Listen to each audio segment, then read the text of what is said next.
Welcome to Underground Crypto. Mic check, mic check.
All right, what's up, everybody? Welcome to Underground Crypto. Still messing with all kinds of different settings. Says, hi, everybody. We can hear you. Okay. I hope you can hear me. Where are we at? Bang. Here we are. And where do we go from here? Just kidding, just kidding. Welcome to Underground Crypto Deep Dive Show. We were just kicking off. Let's go to the crypto bubbles, as we always do. And unless you've been living under a rock, which you might be living under a rock. Crypto, aka Bitcoin, that's what we really mean. Bitcoin price action has been pretty bearish. Pretty confident that everybody knows that. Julio Gonzalez, that's what I wanted to say, but I wanted to read it and make sure I was going to say it right. Hopefully that is right. Wants me to talk about XAN. I definitely will. We're going to kick off our show as we normally do and give people a minute to come in. That way I don't talk about it and then have to talk about it again in a couple of minutes. We have Armenian friend. That sounds really familiar. But welcome in, welcome in. Hello. We are going to talk today about restaking. That is kind of the theme of the day. But for the first, hour or so, we usually go over what's trending, what's moving. We keep our pulse on the market. This helps our crypto IQ, in my opinion.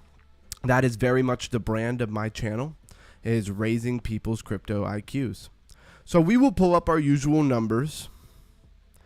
Even though today is one of those depressing days where I almost don't want to look at them because I almost don't want to know, right? Just wake me up when September ends. No, wake me up when the prices are going back up, right?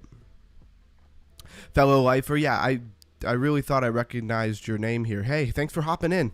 I love all the lifers. I was a lifer first before I ever did my own show or anything like that. And this show is built to be in complement to Lifer's channel. Sam is such a wonderful guy. Could not say enough good things about him. Bitcoin is chilling at 108,116 if you want to be real specific, but you could pretty much just call it 108,000. Ethereum still under 4,000. I hate to see it. 3,892. BNB 1,145. Let me go post in the Discord that we're live. Here to support. Hey, I really appreciate you. As a small channel, it means the world to me because we are still building. I'm gonna go post in the Discord that we're live. Armenian friend, by the way, in the Discord, or in the description, there is a link to my free Discord where there's quite a few people hanging out. Give me 1 second though, and I'll let you know. I have to update it because for some reason it changes my link to my Discord like every 12 hours or so. So even when I set this up in the beginning of the day, by the time we hop into the live stream, it's already changed. But at least updating it is pretty quick and easy for me.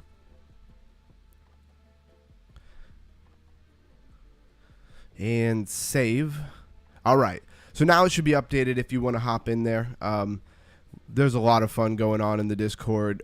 Even though we don't have a huge community, we have some awesome people that are constant in the Discord. Some people trading, some people just talking about coins and narratives, talking about what's going on during the day, like Trump going and having his message, which honestly I didn't watch, so I have no idea what it says. Hopefully somebody's going to cue me in there.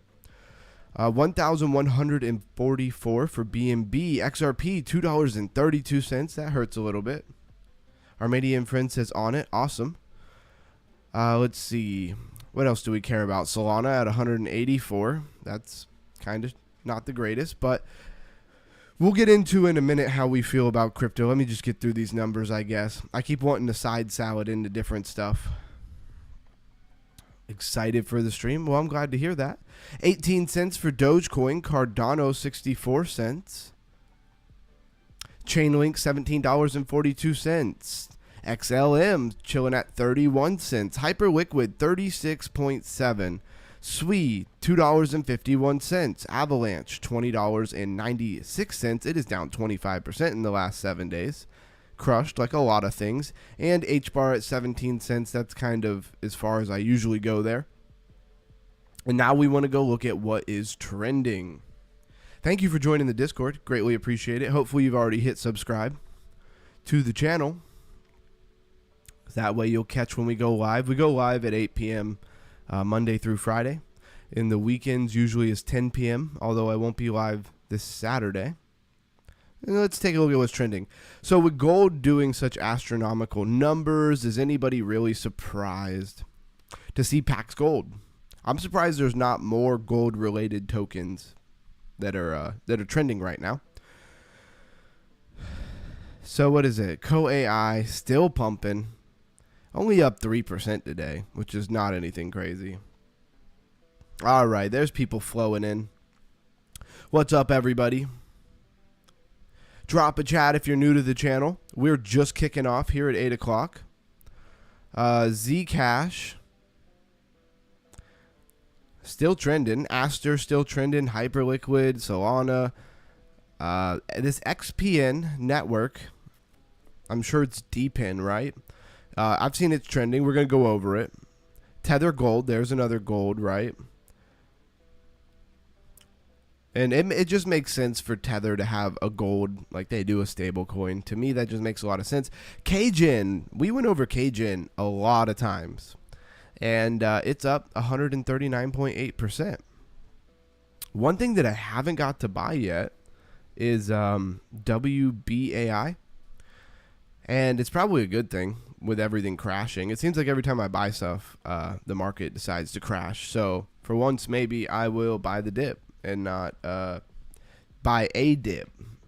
El Cheeto here. What's up, man? I appreciate you being in here. It's 3 a.m. here in Cairo, Egypt. Oh, wow. From your name, Armenian friend, I knew you probably weren't like in America or something like that, but I love the diversity. We have people from Thailand, Hong Kong. You're from Egypt. And Cairo, Egypt, you know, such a place of, I don't know, historical study for us in the U.S., you know. At least for me, I was obsessed with Egyptian, you know, I wouldn't say mythology. I was more obsessed with Egyptian history when I was a young kid. So I love that that's where you're from. Or that's where you are. That might not be where you're from. Anyways, I digress. Thanks for being here. Blues Guy in the house. I was wondering where you were, Blues Guy. I knew you'd pop in, though. I have faith in you. Just saying hello. I'm driving home. Underground, you the man. Thank you, thank you. Lifers are always have a home here in Cairo. Hey, that's awesome. And, you know, vice versa. I'm in Florida. I'm in the same place that Lifer is. Appreciate you, Underground Crypto. Yeah, absolutely. What's up, chat? One love. El Cheeto's got the right vibe. And let's talk about it for a minute while people are rolling in. So how do we feel about crypto? Is it over? I mean, you see the bearishness coming out of people, don't we? Like, it's over. A lot of people feel that way. And let's not be, you know, let's not be overly tongue-in-cheek as it could be over. Like, I don't know anything but the fact of my own ignorance, and I have to say that it could be over. We don't know. I have a feeling that it's not, just for the record. I got the hot tea with the honey today, like I was supposed to the last few days. Anyways, so I don't really think it's over. I think that there is a high chance that we do turn around and get a pump. I don't think it's going to be right away necessarily. You know, I think it might take a little bit of time. And I'm scanning right now for new coins I've never seen before, if you wonder why. I'm not talking about every single coin that you see in front of you. We bought like a tiny bit of this VWA. I literally bought like $5 worth just because somebody was wanting to know how to buy it. So I was just kind of demonstrating, and I only had like $5 worth of Solana, which was my my transaction fee money. So now I need to go replace that, huh? Julio Gonzalez says, Florida in the house, Orlando in the O. Hey, that's cool. I know a lot of people from Orlando, that's for sure. My buddy plays in a band up in Orlando a lot of times. So things that we have on our radar, though, this white bridge, I'm not in love with it, but I think it has the right narratives, right? So we'll pull back, kind of have a process here. Do we need to talk about Pax Gold? I mean, obviously Pax Gold is gold, right? Just the same way that Tether Gold is gold. I don't think we really need to talk about that, right? Zcash, been over it a million times. It's a privacy coin. Aster, perpetual DEX. Hyperliquid, also a perpetual DEX. If you missed the perpetual DEX craze, then you must be brand new to crypto, which is all right. You're in the right place if that's true. Agreed, couple months. Yeah, Blues Guy. Which will destroy the 4-year cycle. I think we're going to, and this is just my opinion. This is like my gut feeling here. I think that they're going to really annihilate the 4-year cycle because it's too easy for retail. I think it's too easy for retail to time and understand. Way too easy. So you can't have that, right? Because then retail is going to start winning. If the plebs start getting rich, then, you know, the overlords will be kicked out of power. I don't know. They won't be happy, though, that's for sure. They don't want you living next to them. That's for sure. Cajun really the biggest thing here. We've been over it many times. It's like gaming ID. It is in kind of the digital ID sector, but they don't seem like they're really going for the whole world ID kind of thing.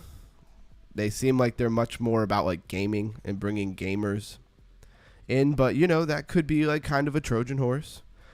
And then they bring us into more of an actual digital ID.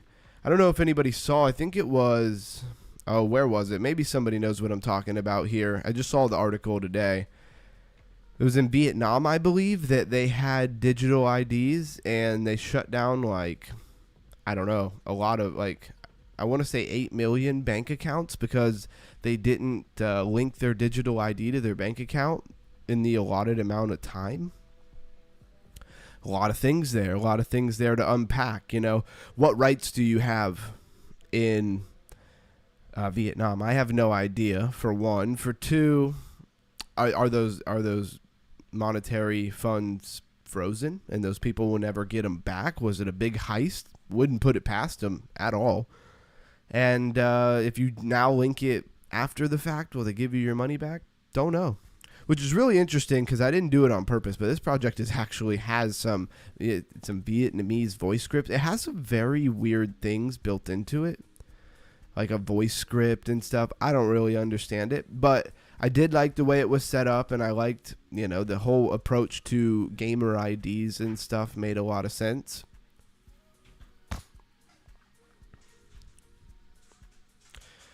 Says, welcome all to all the new undergrounders. Yep, absolutely. Chipper in the house. What's up, Chipper? I love to see that name come through the chat.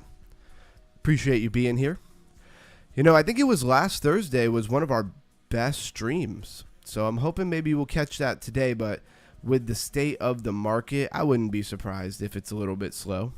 Doesn't matter. I'll be here raising my crypto IQ day in and day out until I am, you know, a crypto expert.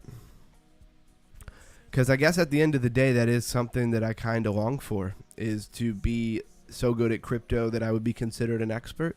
But it only comes from grinding day in, day out. And I am willing to take anybody who wants to go on that journey with me.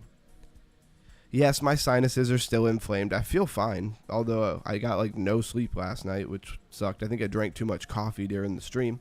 El Cheeto says, wow, that's crazy. I've heard that in China, they are completely cashless, hands and face payments everywhere. Yeah, I do know, El Cheeto, that they do that. I don't know if you have a cash option or not, but I know that a lot of them pay with their phone everywhere that they go, or Face ID and that kind of thing. So, you know, I think it's coming. I think people maybe kid themselves when they think that it won't happen in America.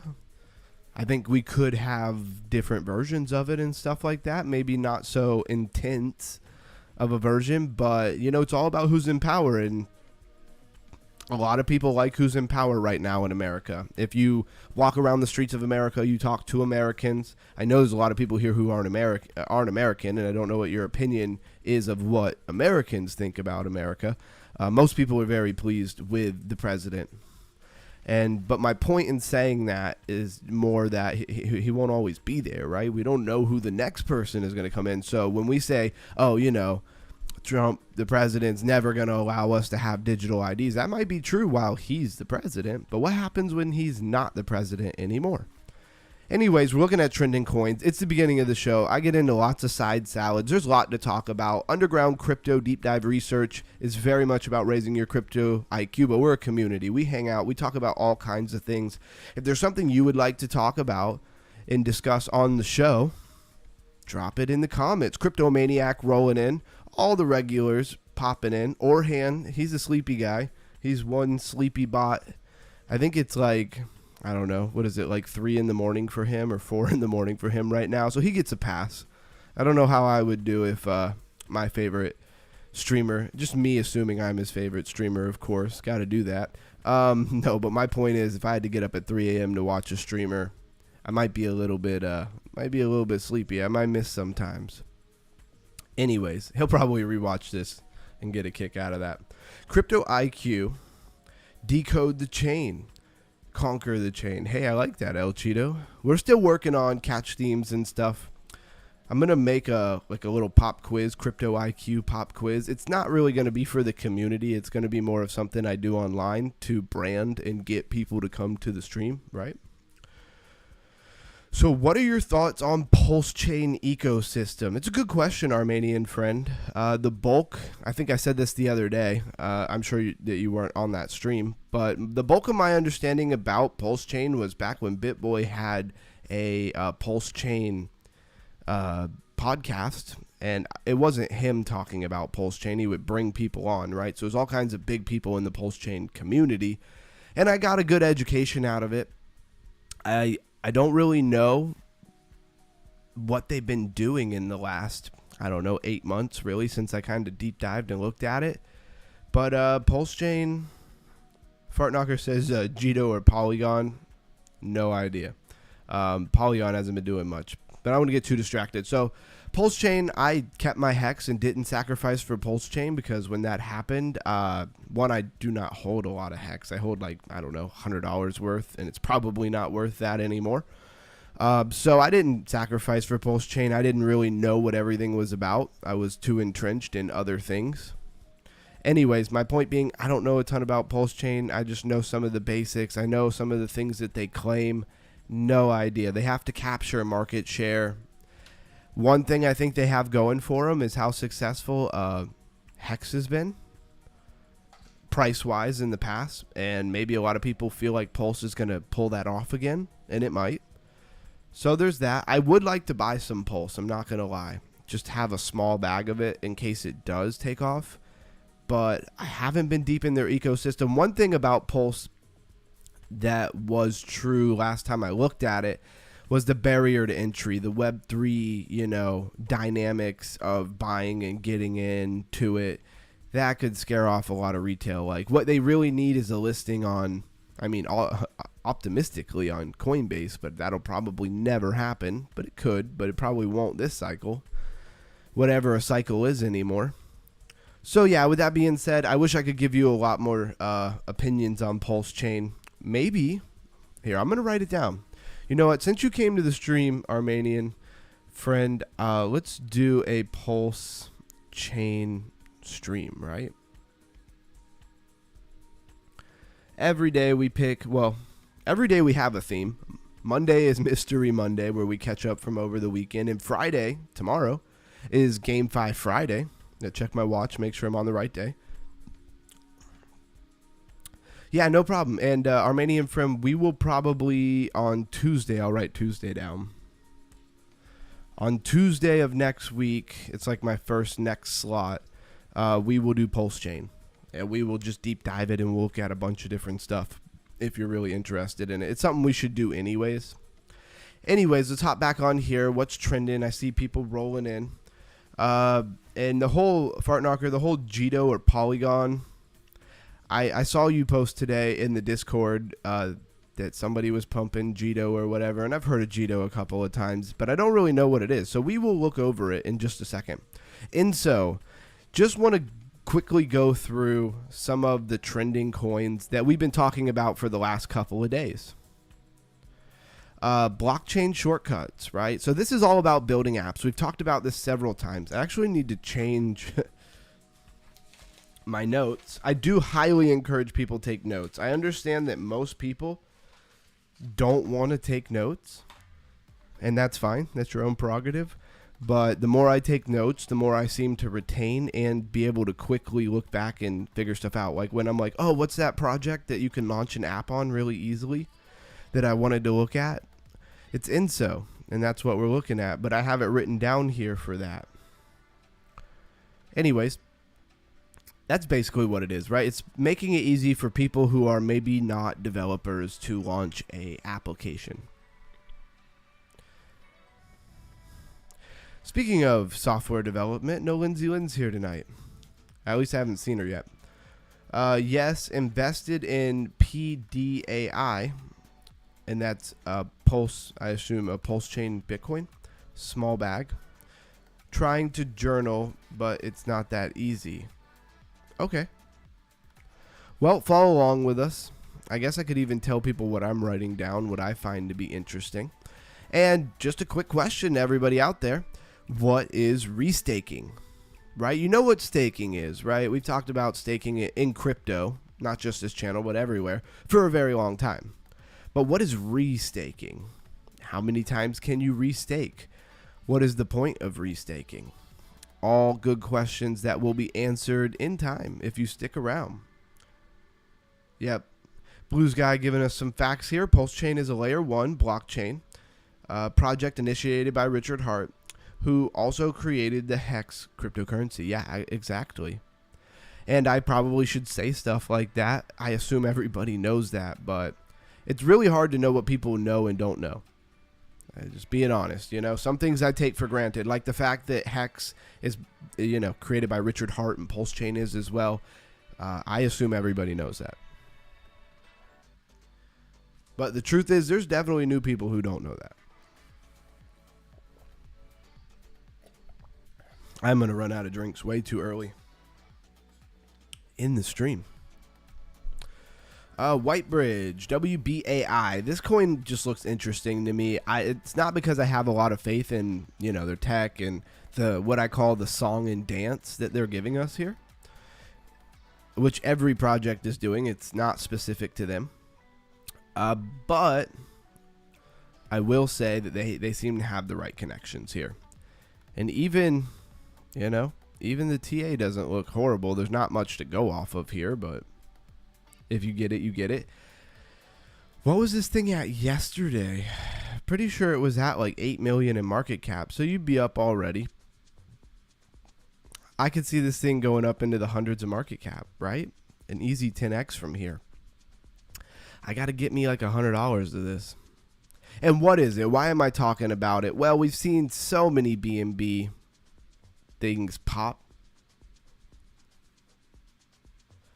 And this has connections to all kinds of stuff. It was even launched on PancakeSwap. I don't know why. Where's the website? Here we go. So it is AI agent for data intelligence, right? DePIN. I don't really care too much about what they claim that they do at this point. They haven't really proven anything to me. They're a tiny coin that just came out. So it's all speculation. And when it's speculation, it's usually speculation on who they're connected to, not what they say they do or how well that they do what they say they're going to do, right? So one thing is they were launched on CakePad. CakePad is something, as far as I know, is relatively new, and that is a launch pad for PancakeSwap. If you don't know, PancakeSwap is the main swap for BNB chain or Binance Smart Chain. If you click these little 3 dots here, if you're not familiar with PancakeSwap, then you can go down to CakePad.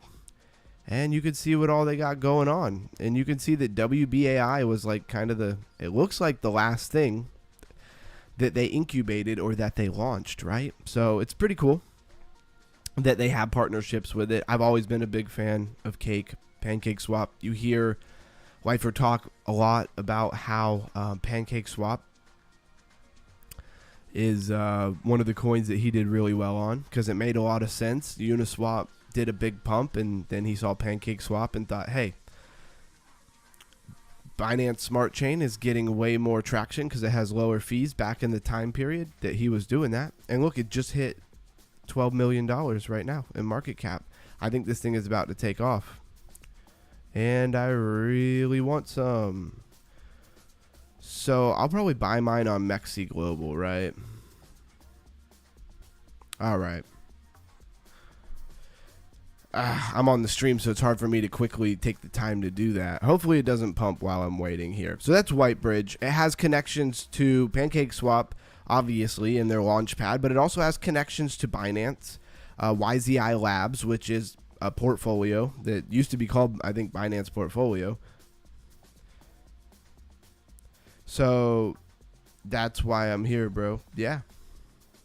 I have a feeling you might see some co-AI type numbers out of this Whitebridge. Now, does that mean anything? No, not at all. But if I notice one thing, co-AI has been doing a lot of pumping while the rest of the market has been dumping. Monad, this is another one Lifer mentioned today. We've gone over it for several days.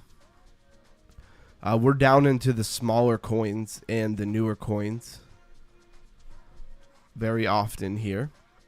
So what is Monad, right? Why should you care about it? It says speed without sacrifice. Welcome to Monad.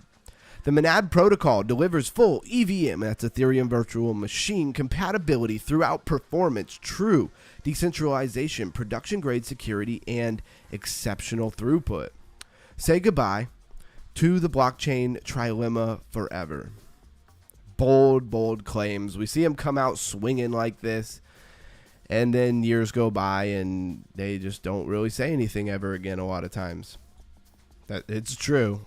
Doesn't mean that doesn't mean that Monad will. Sorry, my like sinus stuffiness makes it feel so crazy when I'm talking. And they're still in testnet. So keep that in mind, right? This has not launched its main net yet. Could be a good time to get in early. This thing could do nothing, right? I mean, look at Anoma right now. I still have faith that Anoma will do something, but it's new. And I didn't buy a lot of it. I bought like $100 worth of Anoma, right? Because it had great upside potential. The one thing I'll say about I'm going to say ammonia. No, Anoma is that it doesn't really seem like it has much pressure to go too much lower. I mean, what is it going to go to 0? Could. Anyways, this is a layer 1 blockchain. And for most people here, we're just recapping. I'm going to kind of move it along a little bit quicker.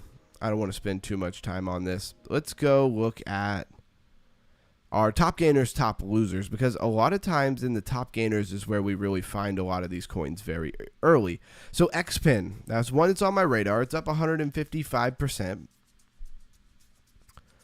43.2 million in market cap. They are communication, DPIN, and they have the Binance Alpha Spotlight. By the way, that WBI also had the Binance Alpha Spotlight, so a lot of connections to Binance. Let's go to their website. I haven't looked at their website yet.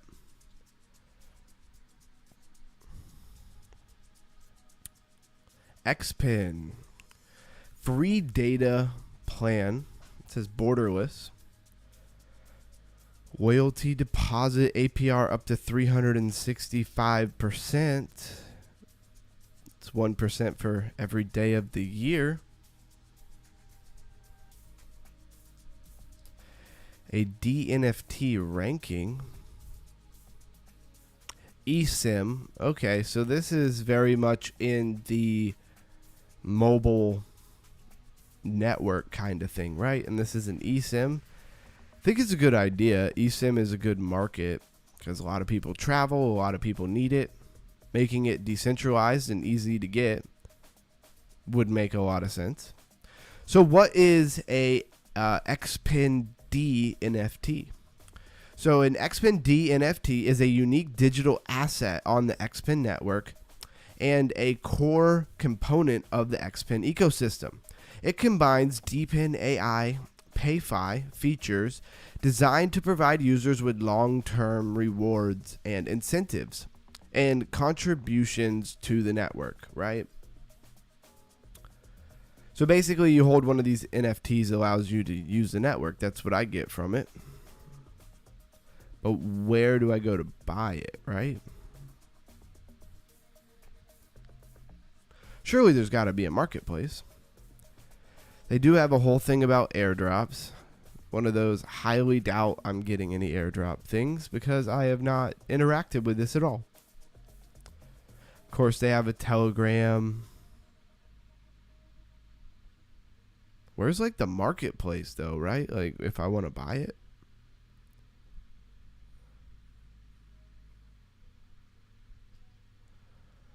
It says unlock your Xtella D NFT for free and start earning rewards. This is very interesting. I would like to see something that just says like marketplace, right? And then I go to marketplace and then I just buy one. 0.6 BNB. It's still quite a bit of money. All right. So we'll move on. We know what it is, right? It is eSIM technology or infrastructure. It is communications, whatever you want to call it. Let's go to its max chart. Today it's up 157%. How long has this thing been around? It's been around since August 22nd, 2025. Just getting a big pump today. I see a lot of like regular everyday companies, and by that I mean not crypto, with eSIM products, you know, for travelers and stuff. So does not surprise me to see somebody in crypto getting into that. Then you have this BNB Attation service, which is digital ID, right? This is very much about digital IDs. Ticker BASS. And it keeps pumping. It's up 70% today. Then you have CETA. We've been over Eigen many, many times, even since we've been live. Then you have CETA. CETA is at 8 cents, 49.4 million in market cap. Max chart says it's been around since May 7th, 2024. On the Osmios chain. So are we seeing the comeback of the Osmios chain, right? Or Cosmos, really. Osmios is like another part of it. Ethereum, Base blockchain. Do like to see that this is on Base, but what is it, right? Smart contracts, Oracle, modular blockchain. Do you know what a modular blockchain is?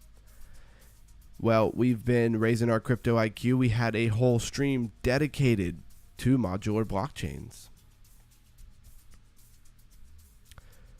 Aerodrome Slipstream. That is really interesting. I haven't seen that a lot, but it makes a lot of sense. That's why I own some Aerodrome. Let's go to their website. Let's check it out. The internet on chain. And again, they were talking about data. They were talking about oracles. Deploy applications, specific Oracle programs in seconds. For developers, for networks, for users. Create a programmable feeds for any data with near real-time latency with SETA fast. SETA fast. Do we like SETA or SETA? I don't know. For networks, integrate with SETA core to any EVM network in minutes with zero upfront costs. Yep, Blues Guy coming in with your definition for modular blockchains. Connect with SETA. I'm going to go with SETA. I like SETA better. Programmable Oracle infrastructure for any use. This is cool if you're building something. Seems pretty awesome. What do you have to pay for it? I have no idea. I'm sure they're charging for the service. It just makes sense. How many followers on Twitter do they have?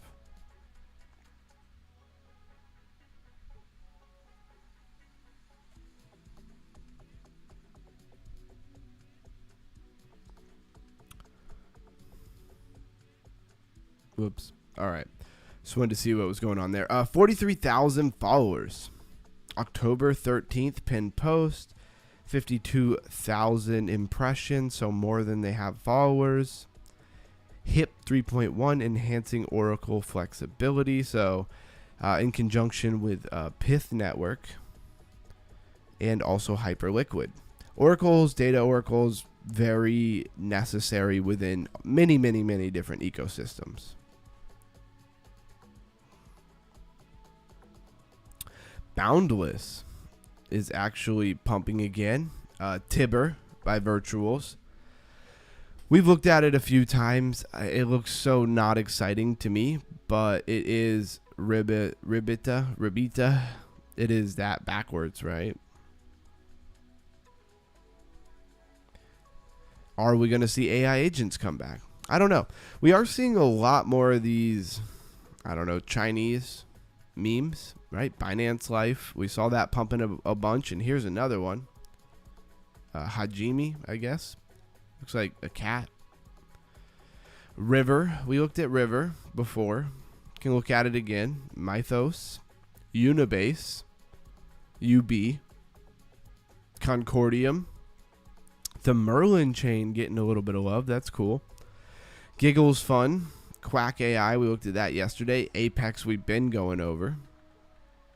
Impossible Cloud Token. Network Token. Okay.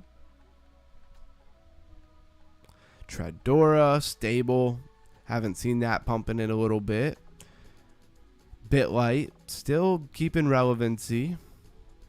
Obviously, Bitcoin DeFi there. Casper Network, that's one you don't really expect to see. Is this a new token? Trador. No, Orhan was trading that. So there's a lot of things that we could go over here, honestly. Let's start with River. 61.6 million in market cap. Max chart says it has been out since September 22nd, 2025. Let's hit the aqua.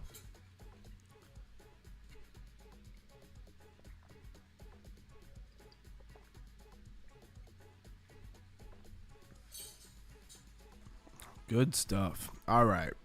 What is River? River is a chain abstraction.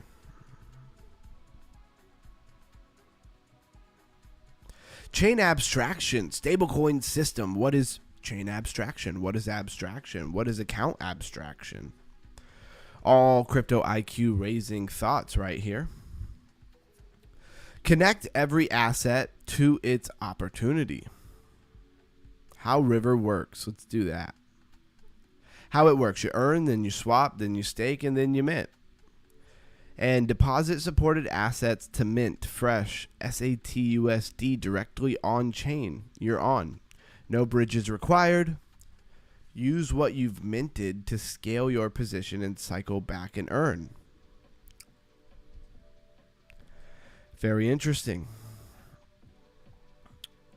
Here's their different products, right? They have a Smart Vault, a Prime Vault, a For Fun, and an Omni CDP.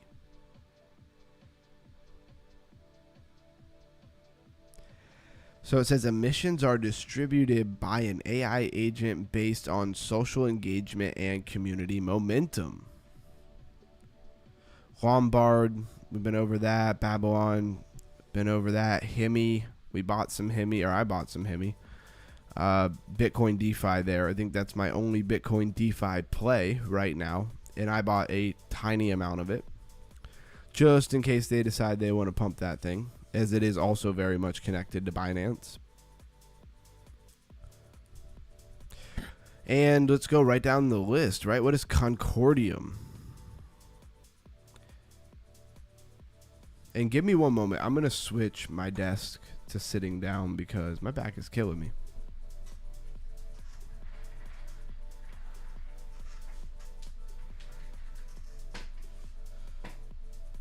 Don't worry, I'm going to change cameras here. Kind of have this new setup. This is day number 2 of the new setup and the new camera, right? There we go. And of course it's like off track. I think I kicked it. Let's see. Can I do this without messing it up?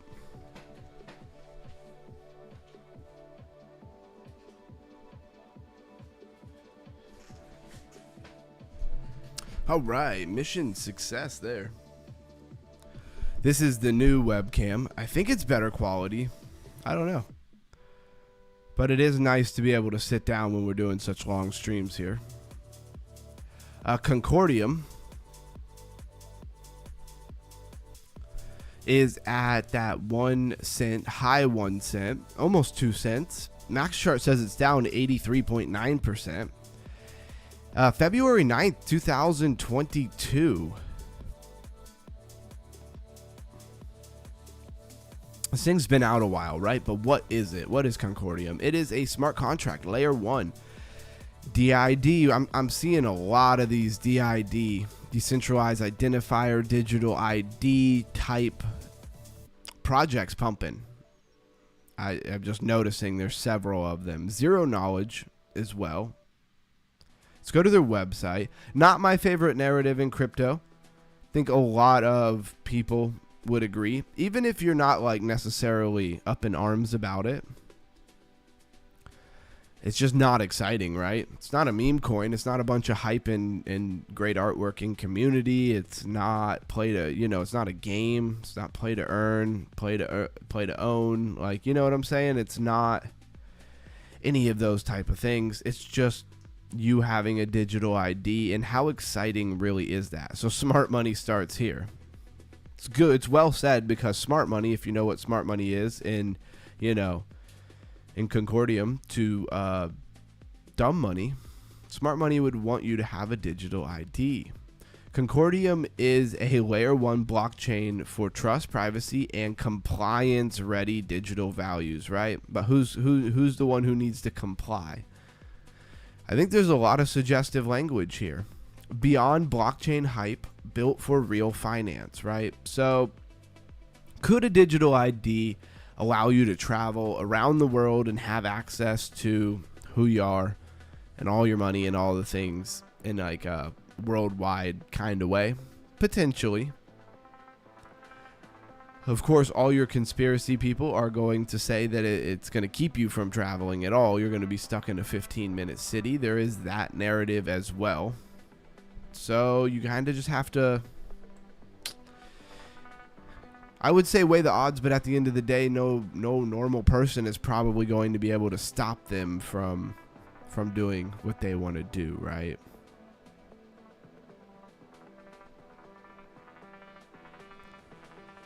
And that's Concordium. So I mean, it's a digital ID. What more do you really need to know about it? It's financial as well. Let's go to Unitbase, which is UB.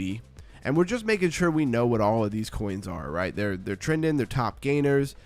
If they continue to be top gainers, you might hear about them some more. And even with how ugly the market is right now, this Unitbase did 100% gain. Oh, wait, sorry. Did a 12% gain. I was on the wrong chart. But even 12% with a little bit of leverage could have did you well. It can be very hard. I don't want to make that sound overly easy, though. It can be hard to know what's going to pump and time it, right?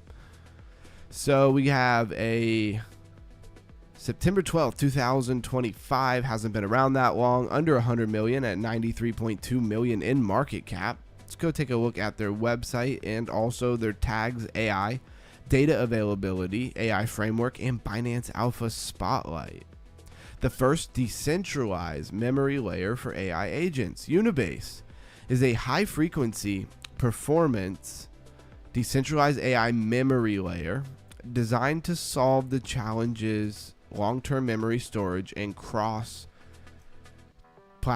interoperability. I guess the real question here is, what is the difference between regular storage and memory storage, right?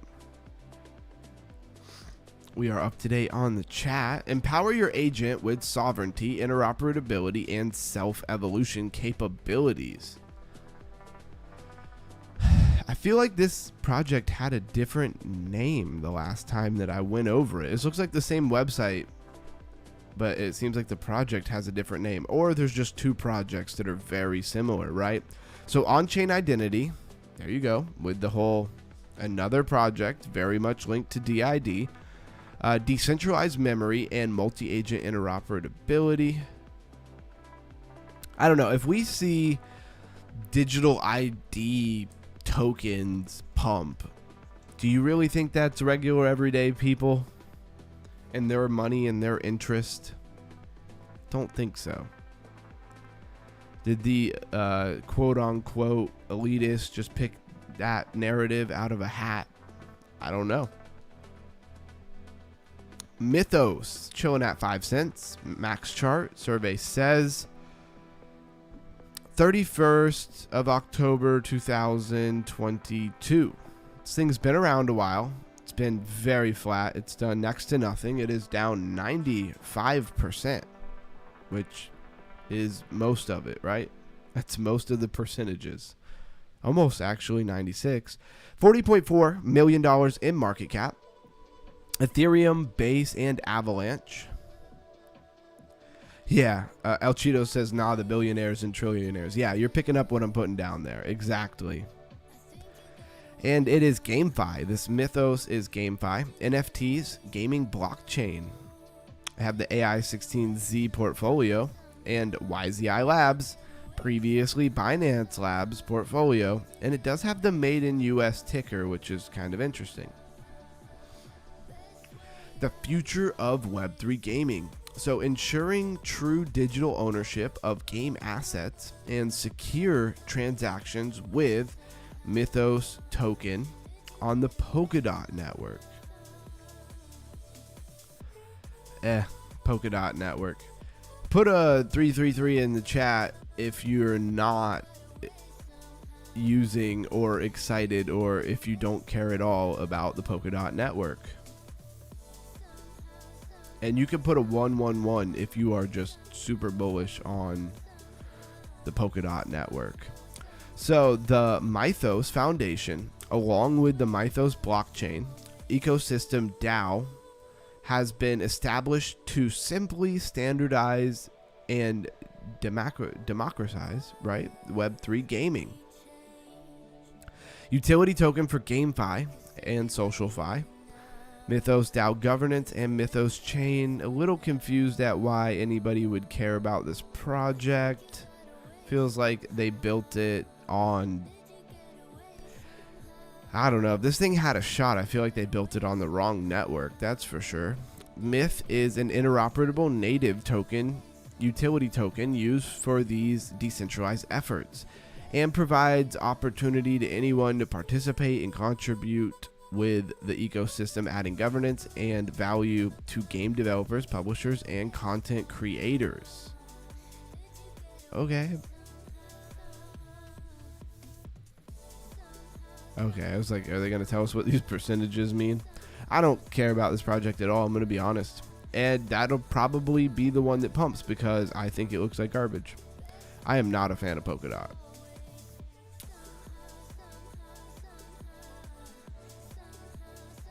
But here's where it gets really weird. Hold on, let's go back to their website for a second. On the Polkadot network. See, it's not uncommon for a token that is built on another network to have contract addresses, right? To be interoperable, to be on other blockchains, to have a digital representation on other blockchains of the same project that are all linked together, right? That are legitimate. But it's very weird to have a project built on something and not even have a contract address for the chain that it's supposed to be built on, right? Because Polkadot has its own address, right? I don't know. It shows you, I don't like Polkadot. So I haven't looked at it in a long time.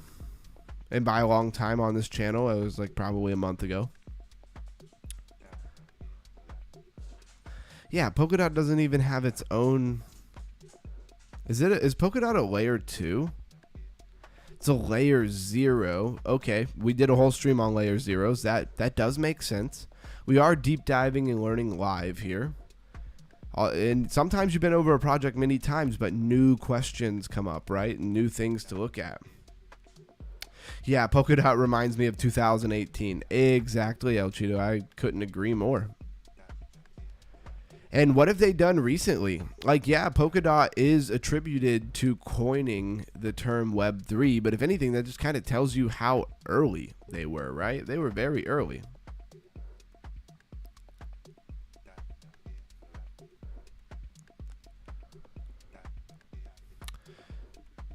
Just looking at the new webcam. I just kind of turn it on and roll with it. I haven't actually really checked it out yet. I don't know if I think the quality is better or not. I don't like how zoomed in the new camera has to be, but that's not a big deal. You guys aren't here for that anyways. I could probably turn the camera off and you guys probably wouldn't care too much, right? So that's Myth. We'll see what it does. I mean, in its history, it's done a whole lot of nothing. I don't know why it's pumping today, but we'll move on. Archangel Tron says layer 0 question mark. Exactly, layer 0. Probably know what a layer 1 is. You probably know what a layer 2 is. Do you know what a layer 3 is?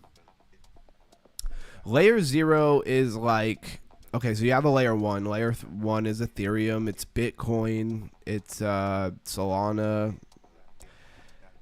And then you have, those all came out first, right? So a layer 0 is something they almost built later, right? It's an idea that they kind of realized they needed later on to connect all of the layer 1s together, right? So it's a layer 0. It's really for interoperability and communication of layer 1s, because for a long time they were just on their own little island, right, with very little to no connection to each other.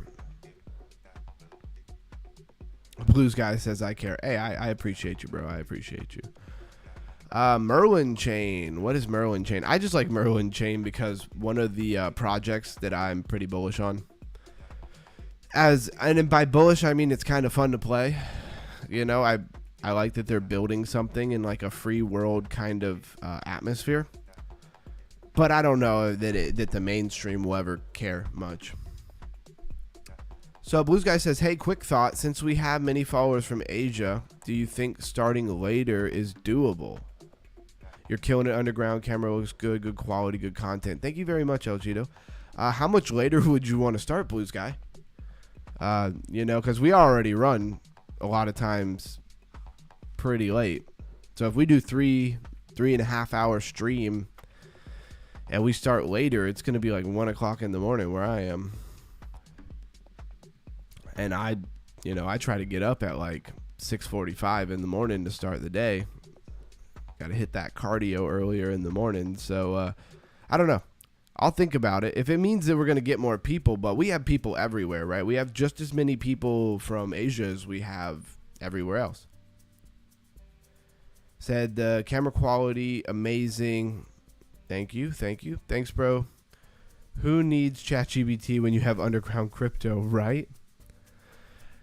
Very, very kind of you. I do use ChatGPT sometimes for research. Actually, I use it every single day. We're going to use it today, actually. Stake BTC and earn 21% APR. How it's pulling off that, I don't know. I actually stake Merlin Bitcoin in a project that I use. And yeah. And that's that. I actually need to load up some more Merlin Bitcoin in my wallet so I can process transactions. So it's just a layer. I don't know. Yeah, layer 2. Okay, so they do call themselves a layer 2. That makes sense. It's a layer 2 for Bitcoin. Outside of the like one game that I know is kind of built on it that I play, other than that, I have no idea what they do. Just being honest. Impossible Cloud Network token. This sounds super exciting. July 2nd, 2025, 34.5 million in its market cap. It's DPIN. What does the word DPIN mean? That is decentralized infrastructure. It's another word I wanted to use, but I don't think that really is appropriate. Like, not that it's inappropriate, but I don't think it really captures what it is, right? So the AI cloud, infinite storage, and compute at light speeds. I'm noticing I keep seeing this green color with the white and the black starry background on multiple different websites. Did they all just like get together and agree that this is like the most attractive website? It does look good.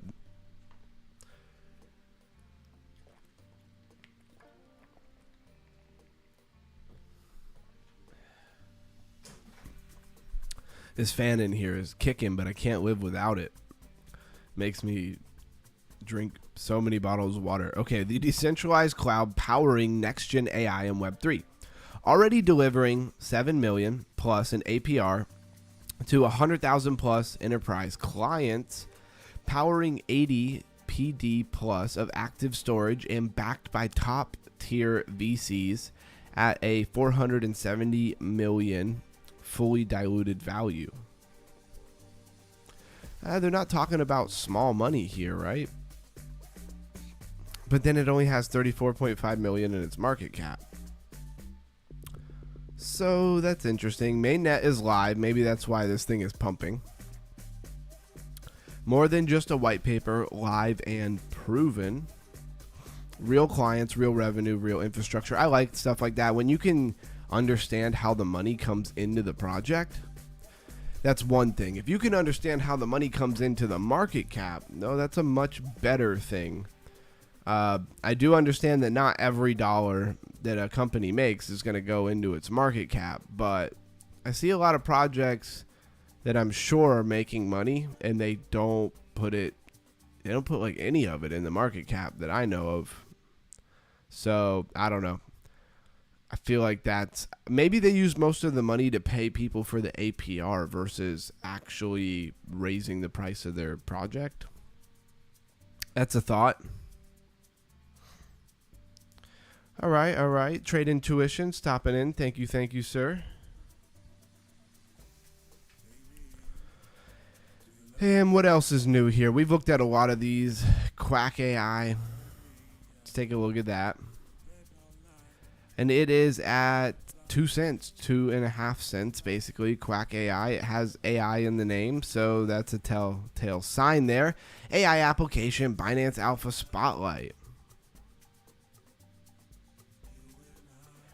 The AI governance layer, live on 10 chains, trusted by 40 plus protocols. You can literally launch their Web3 app.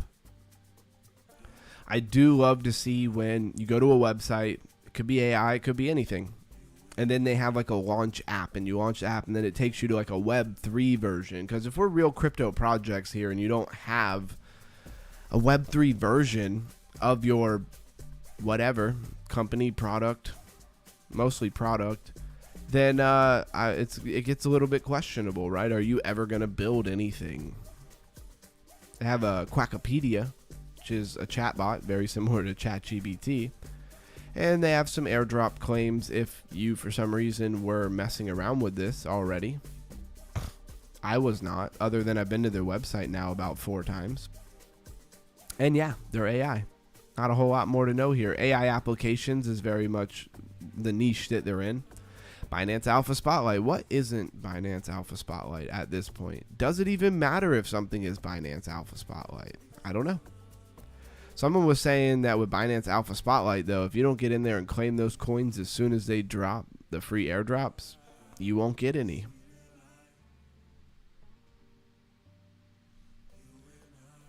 He says, Quack AI refers Blue Sky to 2 different companies. One is a Web3 governance protocol that uses AI to automate decision maker at DAOs, and the other decentralized systems. Interesting, but they're 2 different companies, right? So which one is Quack AI, right? We have this Yazr X or WRX. 34 million in market cap. Came out February 5th, 2020. Of course, I haven't said this in a while. When I say it came out, that means that's when CoinGecko started tracking it. They're usually really good. It might have been around for a week or a month or whatever before then, but this is, I guess, this is the point where I say it matters. Because they got enough traction that CoinGecko started tracking them. And they had this huge rip up to $3.96.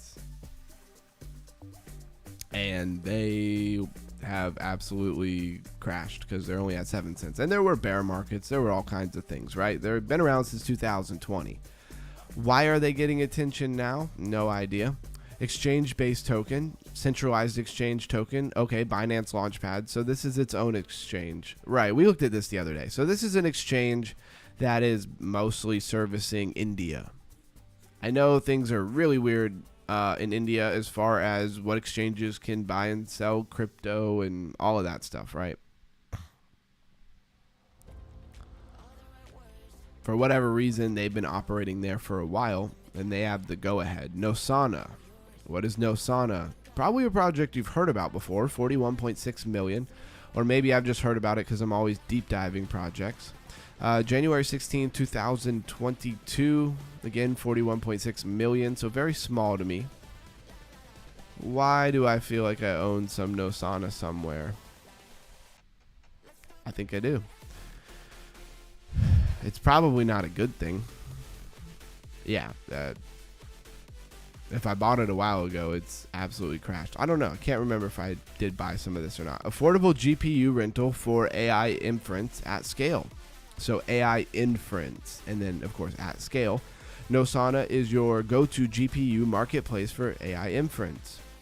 Save up to 6x on compute cost and scale your AI workload effortlessly. So they're talking about the cost for AI inference you can get from them for much cheaper than everybody else. Access AI compute power to monetize your GPU resources. We talk quite a few times about how there's a lot of infrastructure needed for AI, and it's more important than anybody probably really understands, and it's not real exciting to retail. Probably 100% of retail is not running an AI anything, unless it's like a Telegram chatbot that they bought and think is an AI agent. So Zora's on the list. Fart Knocker. Yep. I'll bring it up. Fart Knocker, it has been around since April 22nd, 2025, as far as CoinGecko is, concerned here. Came out at about 2 cents. Let's call it 2 cents. Even was as low as 0.008 before having a huge rip up to 12 cents. And then it lost most of it. Back down to about 4.5, let's call it 5 cents. High 4 cents. And then now we are where we are, which is 9.5 cents. So it's kind of the price history there. 425.1 million in market cap. Why people keep speculating on this, I don't know. I've looked into it. I've been on their website multiple times. I've made an account. I just don't think that they have the sauce. Now, just like any, they are in SocialFi, right? That is their main thing, right? Media, SocialFi, Launchpad. It is a layer 2. Coinbase Ventures portfolio, right? So some connections to Coinbase and stuff. Personally, I think that to have good long-term use case, like, you have to solve a problem, and I don't know that Zora is actually solving a problem. I think that Zora thinks that they're solving a problem, but I don't know that what they think is a problem is actually a problem, right? What does Zora do? They're a new type of social media where every post is basically made into its own coin. Now, there's not going to be like an individual name for each coin, because that would just get ridiculous, right? Because it's for every post, and then you can own like a piece of the share of the post. I go to their website, but sometimes they have explicit stuff on there, and I don't need YouTube flagging me. I work too hard to get, penalties against me for Zora's sake, that's for sure. But anyways, I just don't think that it's good. Like, I don't think that the idea, I think, could be great, but they just don't have enough people on there posting. A lot of it's getting, and I haven't been on there in a few weeks, but a lot of it seemed like they had a influx of like a lot of cam girls and stuff like that going on there and trying to get quote unquote customers. And just, it was a lot of trash. Like, it's not something that you would really want to hang out on and scroll through the feed. There's like nothing going on there, which makes me really not believe in it long term. Now, will people speculate on it? Sure. Will people hear that it's SocialFi and never ever actually go to their website and check it out? Probably. And they'll speculate on it, and the price could go up. I mean, 425 million is not small market cap, but it's not a huge market cap. But to get to, like, say, I mean, it's almost at 500 million, right? Let's just pretend that this market cap is 500 million. 2 billion is a pretty decent sized market cap. That's only like a 3x on this project. As a speculator, I gotta say that doesn't really sound all that great to me. Now, if it is relevant and they keep building, that's kind of my sauce there. Is I would look at it, see if it stays relevant, see if they keep building, see if they clean up who they allow to post and all of that kind of stuff, and clean it up a little bit, do some serious marketing, and get up there in the upper echelons of social medias. In the bear market, prices probably pull back a lot, if we even have traditional 4-year bear markets and stuff. And then maybe we will have a good entry for it, and it'll prove itself to be worth something. But as of right now, I'm not big on Zora, if I haven't made that clear. LOL customers. Yeah, El Cheeto, you get what I'm saying. We are pumping now, not TA. Okay. I'll pull up the chart. What is Bitcoin doing? I guess I could pull it up here where you guys could see it. Would be more interesting to everybody. Yeah, we pumped like $700. Look at the 24-hour. Looked like we really defended this support and resistance level at 107.7. 107,700. And who knows, that could be the lowest, you know. It looks like a very complex inverted head and shoulder. Shoulder, shoulder, shoulder, head, shoulder, shoulder. However you want to draw it. This is not a TA channel, so don't take my word for it.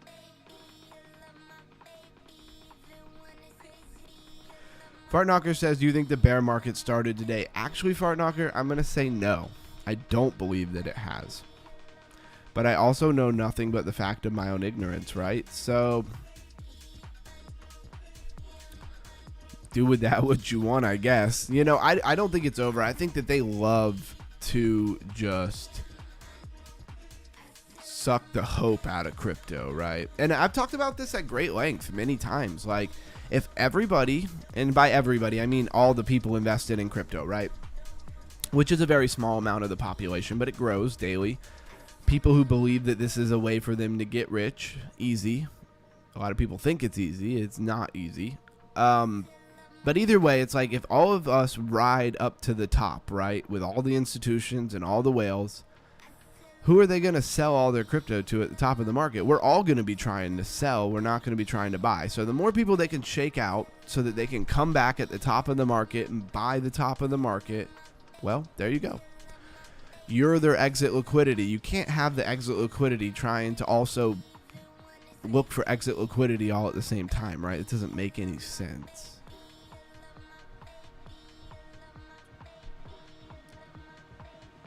We all pray you're right. Hey, I do kind of more and more each day. I'm leaning more towards an elongated cycle. Does that mean months? Does that mean years? I don't know. Nobody knows. Anybody who claims to know, they don't know. I'll just tell you that right now. My phone just decided to do like the most ridiculous thing ever. I keep the chat up on my phone, by the way, if anybody doesn't know that by now. That's how I can see what everybody's saying without having to have like multiple screens up. All right, I got it back up. Yeah. Sucking the hope out, that's right, exactly. But that's when they get the best prices. And then they pump it back up, and they know everybody's coming right back to the table as soon as it looks like dinner's ready. Y'all, I don't know where I got y'all from, El Cheeto. All we did was step in bear scat. No sign of actual bear yet. Yeah, there you go. Too many cryptos. Market is extremely too saturated. I agree with that. Too many projects doing or planning to do the same thing. Yep, I hate to see so many copycat projects. They just divide up the liquidity amongst them, and then none of them really do anything. No more cycles. Trust me, I know. Haha, I know the fact of my own ignorance. Yeah. And we just have to roll with the punches, right? As they say, swim with the whales. This is not our show. We're not in charge. We don't have billions of dollars to throw around and move markets like they do. You're along for the ride. So this is why, I mean, really, it's a testament to this show, because this is why crypto IQ is so important to me. Because the more you can kind of understand, read between the lines, and understand how the whales are thinking, and then also understand what's the tech, and, you know, the tech doesn't directly translate the price, but the tech at some point is going to matter. It has to, right? So, and I'm not saying right now it doesn't matter at all, because it matters somewhat. So anyways, my point is, the more you can know, the more data you can have, the better you can operate. Our top loser of the day is this paparazzi coin, which I don't care to look at all. Very small volume. Bless down 50%. That I think is worth looking at, because that thing pumped pretty big yesterday. Let's go to the 7-day, right? And this is pretty typical, right?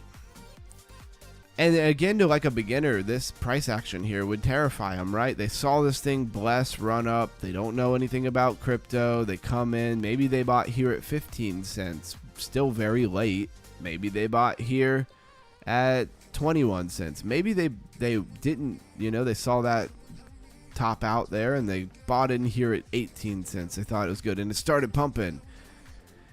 and they were waiting for it to get, to some crazy number, like $1, because they're new retail. And then the thing just tumbled down. For most people who've been in crypto, I mean, this looks like some kind of Fibonacci retracement back to the golden pocket kind of thing.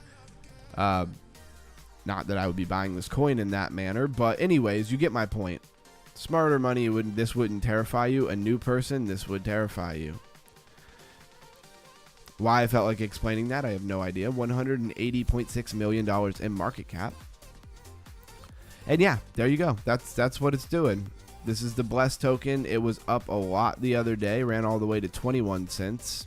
Be a double up from here. I think it was up like 500% or 400% or something like that. It was the top gainer of yesterday. So the fact they turned around and gave back, I don't know, a lot of it. Would they give back today? They gave 50% back. Doesn't surprise me at all. So let's look at our top gainers over here on Crypto Rank. I do like that Crypto Rank will give us a lot of things that we don't get on CoinGecko. A lot of newer stuff, right? Like, what is Lab? Also, Fear and Greed Index at 22. If you watch The Lifer a lot, you know that he says a lot of times that you should buy Heavy Fear. Not financial advice.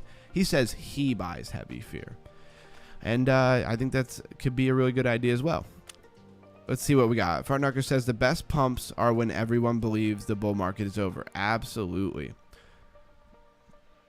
Bro, there are signs of a bear market, though. Yeah, I mean, there's many times where we've had signs of a bear market, even recently in the last couple of months, and we didn't go into a bear market. Follow what the smart money does. That's what we're all trying to do. I'm certainly not perfect. I'm just doing my best. Double top on the weekly, on daily. Fibo retracement, MACD and RSI, man, it's scary, but I'm a believer.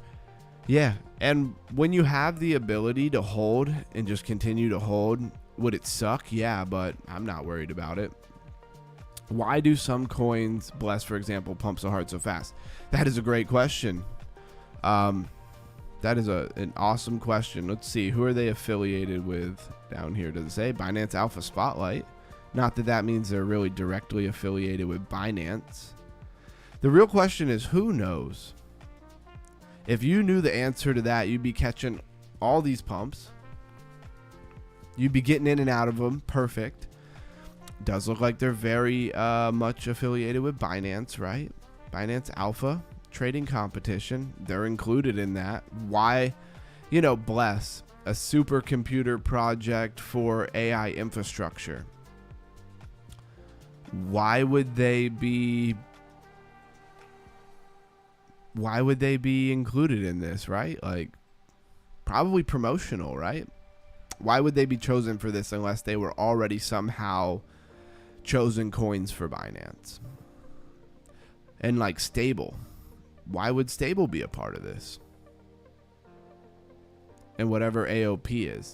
That's Crypto IQ stuff right there. I knew that was Stable, which is a newer coin just based off of its logo because I've been over it so many times, because I've made reels about it, because I've been over it a bunch of times on the live. It pays dividends, right? I didn't have to go figure out what Stable was.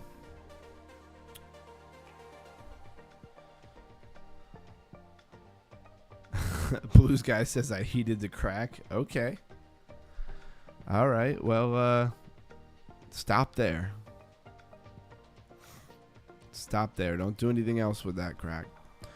Lab. So what is Lab? Memes Lab is a mini app in the Telegram. Let's see. Let's expose. Yeah, more details. Can we get the full thing? All right. Meme Lab is a complex meme infrastructure tailored as an attention merchant of Web3 with distribution of Web2, mini app on board millions of users to Meme Lab, attention merchant with a token launch on distribution feature on Ton. So this is very much Ton network type stuff. Do we really want this in crypto? I don't know, but it's going to be here regardless. Commission, premium features, stakers get tiers to participate in meme coin pre-sales on platforms. So there you go. The real value to these type of projects is you get in and you stake some of it, and then you can get into pre-sales, and you will probably make money. You will be the guy dumping on everybody when it comes out, right? Out of 100% revenue of the platform from commissions and fees, 40% will be sent out as a reward to lab token holders. 40% users of lab buy back and burn, and 20% meme lab treasury. You know, another thing that was said recently that I thought was really interesting is this pullback and the flash crash and everything that we had was just a lot of big players getting out of things that are stale and stagnant and not moving, and getting into new narratives, getting into things that are far more exciting, you know? Makes sense. Makes a lot of sense.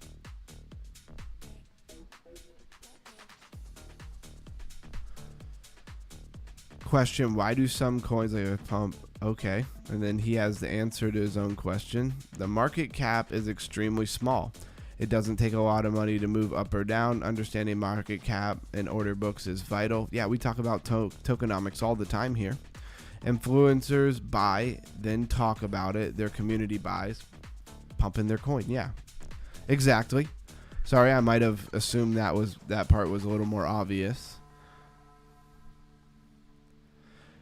And it can be different for every coin, right? To say that's why every coin pumps, it might be a little facetious, honestly. Do a lot of influencers and things pump coins? Absolutely. But, you know, if Binance makes billions of dollars or hundreds of millions of dollars off a coin that they incubated and brought into the space, that they put in their promotions, you know, that they made posts about on social media, that wasn't an influencer unless you consider Binance an influencer. So, you know, I wouldn't say that every coin pumps because an influencer pumps it. Plenty of them do with small market caps, right?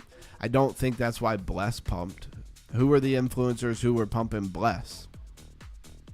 And there were probably some out there, right? Do they have a website for this coin? Doesn't look like it. So no website, right? We got a founder and a co-founder and a CMO. Very small market cap. The only thing I really like about this is, one, some of their connections to Binance, and two, how low the market cap is, and the fact that if you buy some and stake it, you could get into the pre-sale. I like that.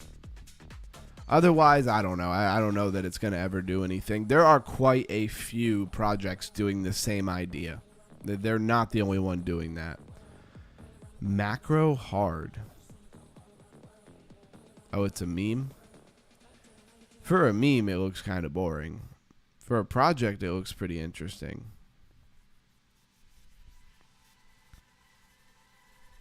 Oh, look, they've already been suspended on X. That happens all the time for memes. They push the limit of what's acceptable to say. Macro Hard is a meme token on the BNB chain dedicated to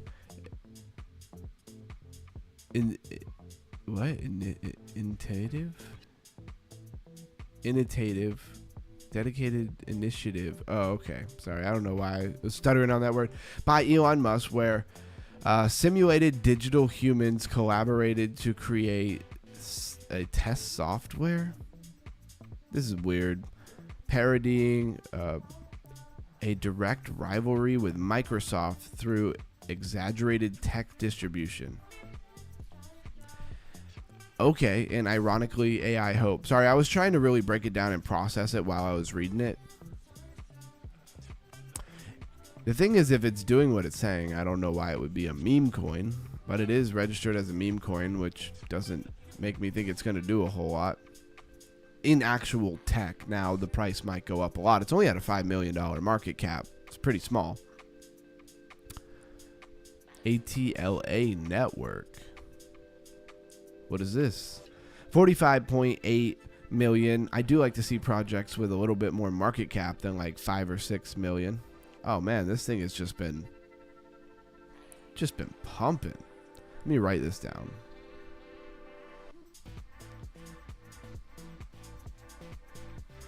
ATLA.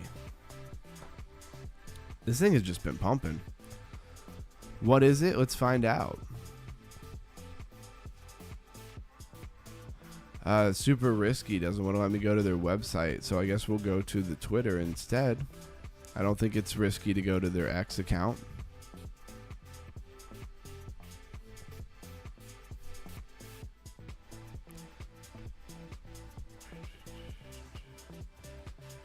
Trade Intuition says I don't like typing. Hey, I feel that.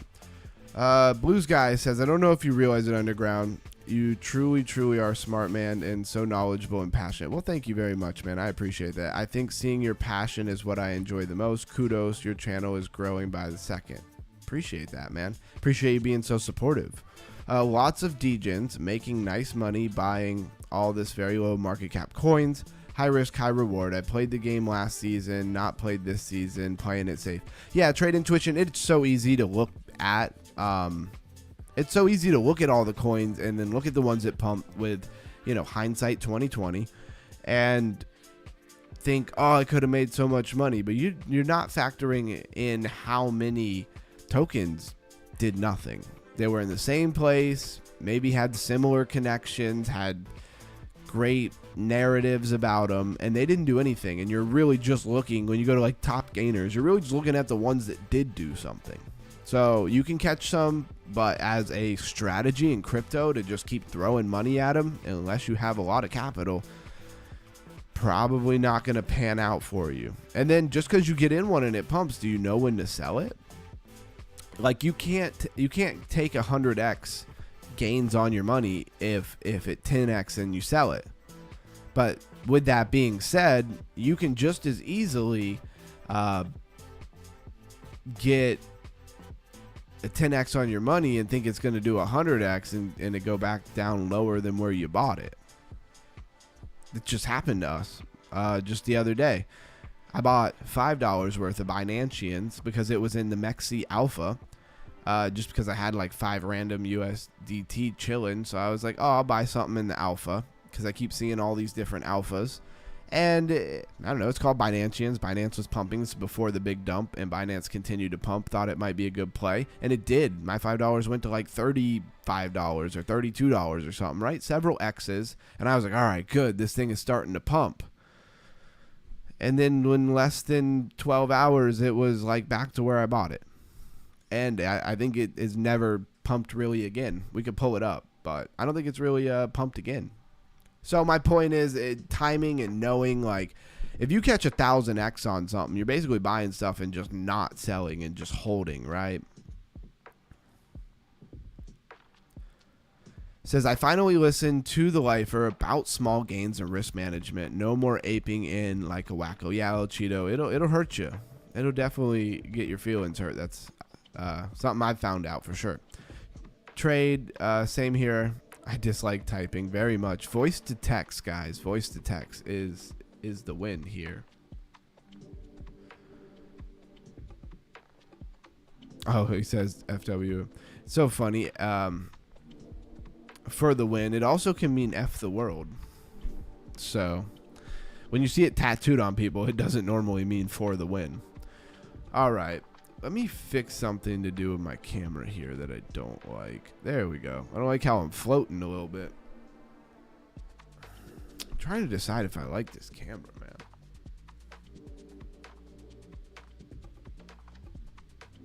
Sorry. I had a moment here. I'm checking out this camera. I don't like it. Feel like the other camera makes me look way better. But anyways, who cares about that? Atella, or Atleta token. One bad habit I have that you will definitely notice if you watch this channel is, like, this is just the name of some project, right? This Atleta. And I could take the moment to figure out how to actually say it, and I should. But a lot of times I'll just look at it and just say something, because who cares what this is called? Unless this thing is going to be relevant and stick around for a while, like, who cares what it's called? That's the point I'm at, where you're looking at projects 24/7 all the time, and they always have some crazy name. I don't need to say it right. It doesn't really matter. It does matter now that I'm live streaming every day and actually, you know, presenting it. I need to make sure I do that better. Just me kind of realizing that myself. 121.3 thousand followers. Not too shabby. It says network at token 2049. It's a little confusing to me because token 2049 is over, right? That was in Singapore. Lifer went. It's done with. So the moment has come. Spot trading is now open. So this has been listed on MEXC. From this point, Atleta Network steps on the global stage of digital assets. They say that like that's some kind of monumental moment. Do they know how many coins are listed on MEXC and how many of those coins are delisted on a daily basis? I love when they say that like that's some kind of monumental accomplishment. I mean, if I made a coin and it got listed, I mean, I'd probably think it was a monumental accomplishment too. I just don't understand why the branding is all at token 49. Well, what do you do when that's over? Is this thing only going to be relevant when token 49 happens? 2049 or 2050 or whatever the next one is going to be?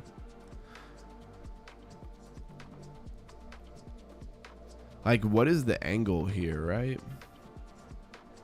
All right. We're not going to go to the website.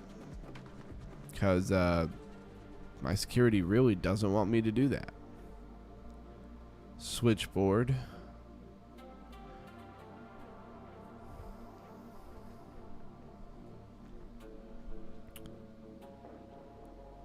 Press the like yet. It's a great question. Alchito says I'm long on underground crypto bullish channel. Bullish, he says. Hey, thanks, man. I'm not going anywhere, man. This is what I love to do. It's what I'm going to keep doing. You know, I'm almost going to stubbornly grind this out one way or the other. It's kind of like that moment of Wolf and Wall Street, one of the few movies I've actually seen in the last 10 years. I love the scene where he's like, we're not going anywhere. That's kind of where I'm at with this whole dump and everything. I'm not going anywhere. It doesn't really matter to me. They can dump it. They can pump it. I'm numb to the price action, right? I've been here for a while. I think there is a camera on my scale.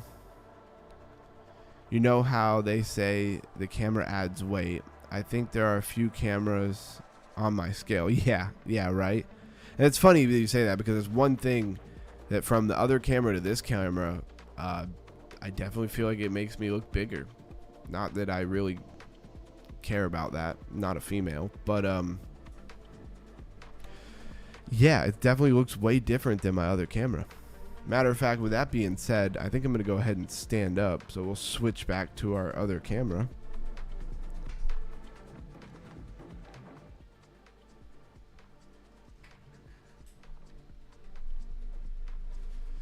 Well, it's really nice not being stuck to one position. Up until yesterday, sorry, I'll just wait for the table to catch up. Up until yesterday, I was pretty much stuck standing up the whole time because I didn't have it set up to sit down. But yeah, I definitely look way bigger in the other camera, but it's probably just the way that I'm sitting. Anyways, enough of this token. Let's get into what we need to get into today, right? The crypto IQ raising stuff, right? So first I want to come here and see if they have a category for me for restaking. I'm sure they do. Categories. Let's go to restaking in general. So what is restaking? Everybody's heard of staking, but what the heck is restaking? It's 9:30 and I'm noticing some people roll through. Crypto Keep in the house says, what's up, crypto friends? What's up, Crypto Keep? We love when you come by the channel. VWA, a steady crawl up. We definitely should be making underground token and never ever rug and make it an amazing community where people feel safe in IQ raising. I agree with you completely, Blues guy. Just one of those things I'm all about it. We just have to really sit down and think it out. And by we, I mean me, I guess. But I'm welcoming anybody who wants to think it out with me. I could, I guess, airdrop you guys some tokens. But anyways, my point is it's got to have a real purpose. It's got to do something. There's got to be some kind of point to it. I mean, I love maybe crypto education. I think that would work really well. But I guess one of the bigger points is that I just don't want to make a token and it just sit around. I kind of want to transcend just a community token. It'll be a community token, but I want it to transcend and be even, bigger and better than that. So we got to figure out some things to do there, right? Yesterday you were bigger on the camera. Is that a good thing? Oh, yesterday I was bigger. Yeah, actually, I reset the camera up on an actual camera stand because they have it so like you just clip it to like your computer. I have a laptop here, but every time I like touch the table, the whole thing shakes, right? And I just thought that was annoying, so I set it up on a camera stand, but I need a better one. Anyways, Blues guy giving away all my sauce before I get there. Nah, I'm just messing with you, no big deal. Restaking is the process of taking cryptocurrency that has already been staked on a proof-of-stake blockchain and redeploying it to secure other applications and networks simultaneously. I'm all about it. I'll help the fees and purpose education on the crypto indeed make a difference in the industry, something different. LOL is a good thing. All right. I appreciate you saying that. And yeah, we're just going to have to hash it out. There's a lot of work that has to be done. Launching something like that. I'm not a perfectionist per se, but I'm also not the type of person to just like willy-nilly throw stuff out there because it represents me and my channel now. So it's like, I don't want to just throw out something and it not be up to par. But there's a lot of different places you can take it. So the list of things that are technically restaked coins or whatever are not going to be real exciting to look at, right? So we're not going to go into every one of these projects. Wrapped ETH, Kelp DAO restaked ETH, right? So let's get down to the facts, right? Let's actually go to ChatGPT. Start at the beginning. Of course, I was reading through this. They want me to have an opening hook. They don't understand my channel. I don't know. That sounds so corny for me to sit here and read this opening hook. Welcome back to the Crypto IQ Show. It's not even the name of the show. Tonight, we are deep diving into the most important narrative shaping the future. Would you guys like if I did all that? I don't. I think it seems a little bit corny to me. Maybe if I was like making a pre-recorded video, makes a little bit more sense. Anyways, what is restaking, right? Restaking is a new crypto primitive that allows staked assets like ETH. ETH will probably be the example for most of the stuff we're talking about, but know that this applies and can apply anywhere. To be reused to secure additional networks and services. Now, I don't doubt for a moment that there's some kind of financial incentive for restaking, right?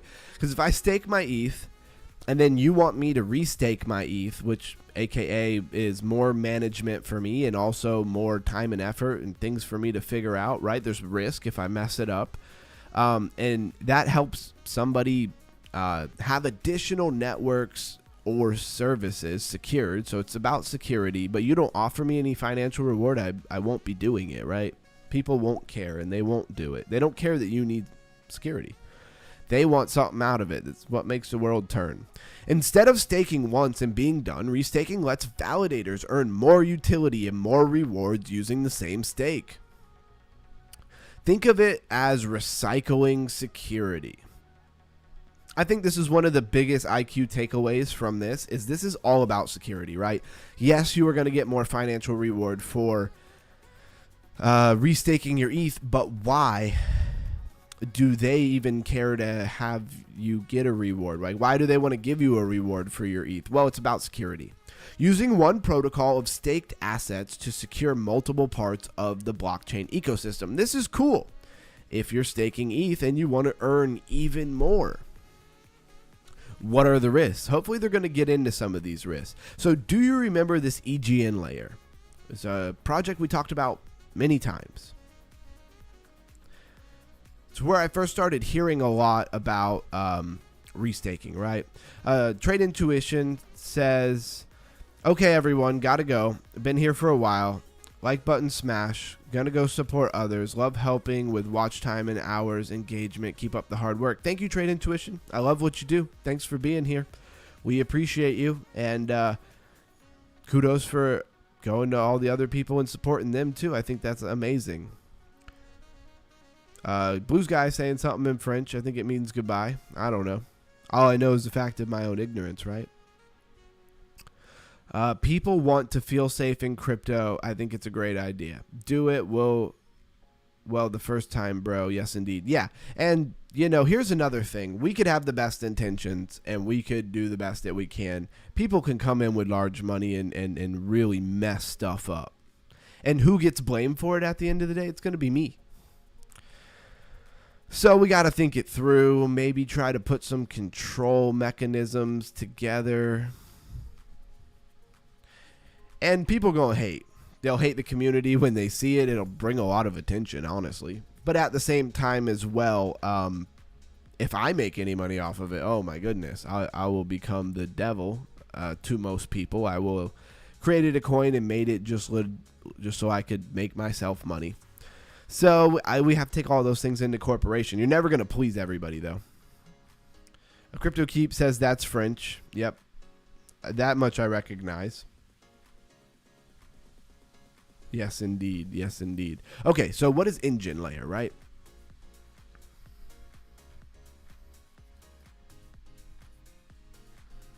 So EigenLayer, or Eigen, or Eigen, I don't know how I'm supposed to say it. I like EigenLayer, right?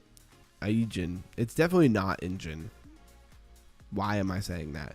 EigenLayer, right? Because it doesn't really matter, in my opinion, is the protocol that makes restaking possible. So this is the protocol that makes restaking possible and lets users restake ETH or liquid staking tokens like STETH, RETH, or CBETH and delegate them to new services that need security. These new services are called AVS. This part I think is important. Active Validator Services. They include things like bridges, oracles, data networks, and middleware. So this AVS, Active Validator Services, is something that exists because of restaking. What are they, though? So AVS stands for Active Validator Services. These are independent networks or protocols that borrow Ethereum security through restaking. Instead of launching their own validator setup or blockchain, AVS can plug into EigenLayer and instantly gain security from Ethereum validators. This dramatically lowers the cost of new protocols to launch securely. So unless you were launching a new protocol, you would probably not care about any of this. But this EigenLayer understood a problem in blockchain that most people were not paying attention to, and they solved it. And now they have a product because of it, right? That's how it works.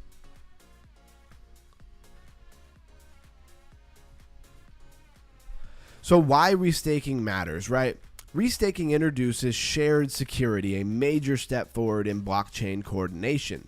Instead of every project building securely from scratch, they share security through Ethereum and EigenLayer.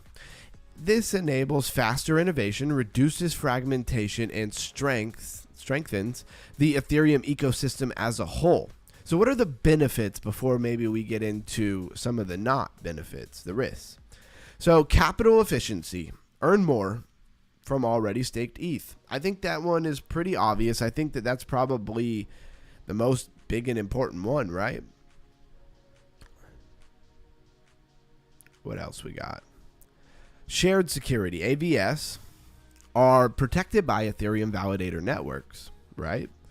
Faster innovation, teams can launch protocols without building validator networks, right? So it's like you're sharing the validator network. I think this is a little bit of a deeper moment of understanding what this is, right? Validators in a network, aka what would be considered the miners in proof of work, the validators. Validators keep the network running. Without validators, you have no network, but validators can be a security point, right? So, because if you have bad actors, you have bad code, you have something wrong with your blockchain and the way that it's set up, because all blockchains and projects can set it up how they want to set it up. you can just immediately borrow the validators from Ethereum that have already been set up and are already very secure. That is a huge win for anybody who needs validators and a validator network. Hopefully you understood what I'm putting down there. More yield opportunity. Got to keep coming back to that, because for everybody, for all of us who have ETH or stake ETH and don't necessarily care about the security or the projects people are building, all we care about is this: restaking rewards. That's all people are going to care about. And it's foolish to think that the regular everyday person is going to care about anything other than that. So like anything powerful, restaking has risks. Slashing risk.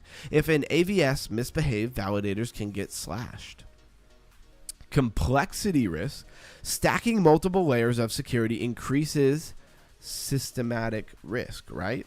Making it more complex. There's more moving parts. Centralization risk. Liquidity staking providers. So liquidity staking providers like Lido may gain too much validator influence, right? So concentration of power, because you're just reusing the same stuff over and over, you're going to have a more concentration of power, right? Restaking is powerful, but it must be implemented carefully to avoid security vulnerabilities. Key AVS ecosystem projects. Of course, Eigen, DA, data availability. Let's see, all of these fun new words to say. Lagrange, zero knowledge proofs. Omni network, cross-chain interoperability. Brevis, ZK-powered co-processors. Espresso, decentralized sequencing. Witness chain, sounds like something about the witness protection, right? Restaking security monitoring. Okay, so witness chain is monitoring the security. The future of restaking. Restaking unlocks a modular, what does modular mean? Future where security is reusable and shared across networks. Just like layer 2 scaling changed Ethereum, restaking may redefine blockchain security and yield models across Web3. We're early, but this narrative is just getting started. So one thing that I would say is this Eigen DA seems to be at the forefront of this movement, right?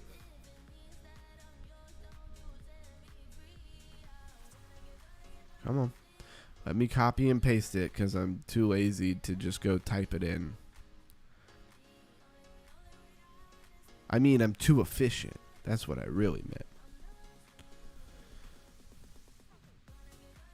Okay, so this is Eigen Cloud. I knew it had a different name. Previously was EigenLayer. So they've rebranded and kept the same ticker, but they went from layer to cloud. Okay, seems like another pointless rebrand. I don't think anybody out here in crypto cared if it was called cloud or layer. We're up to date on the chat.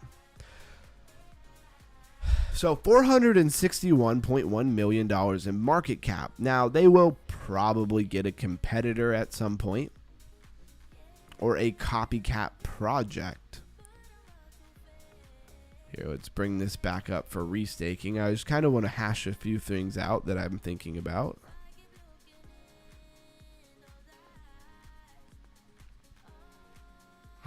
Are there already other projects doing this? Do they all run through this EigenLayer, or are these other projects doing it themselves? See, Pendle is in here. Did they add that tag to it? Yeah, restaking. So Pendle is also doing restaking. Basically, I'm kind of thinking, is Eigen a good investment? Is it going to have money flowing into it from all of this restaking? Or are there just going to be a lot of competitors popping up doing the same thing, copying the same business model, and therefore, you know, the first mover advantage is not really going to capture all of that money in its market cap? It's a good question, I think.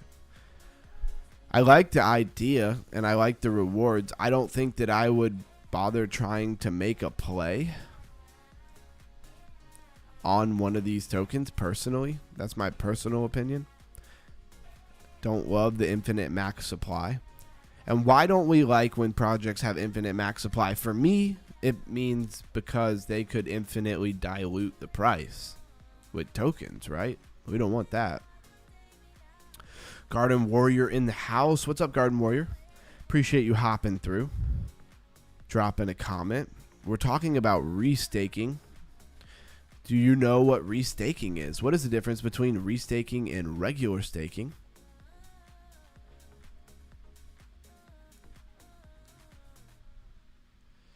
Kelp gain, huh?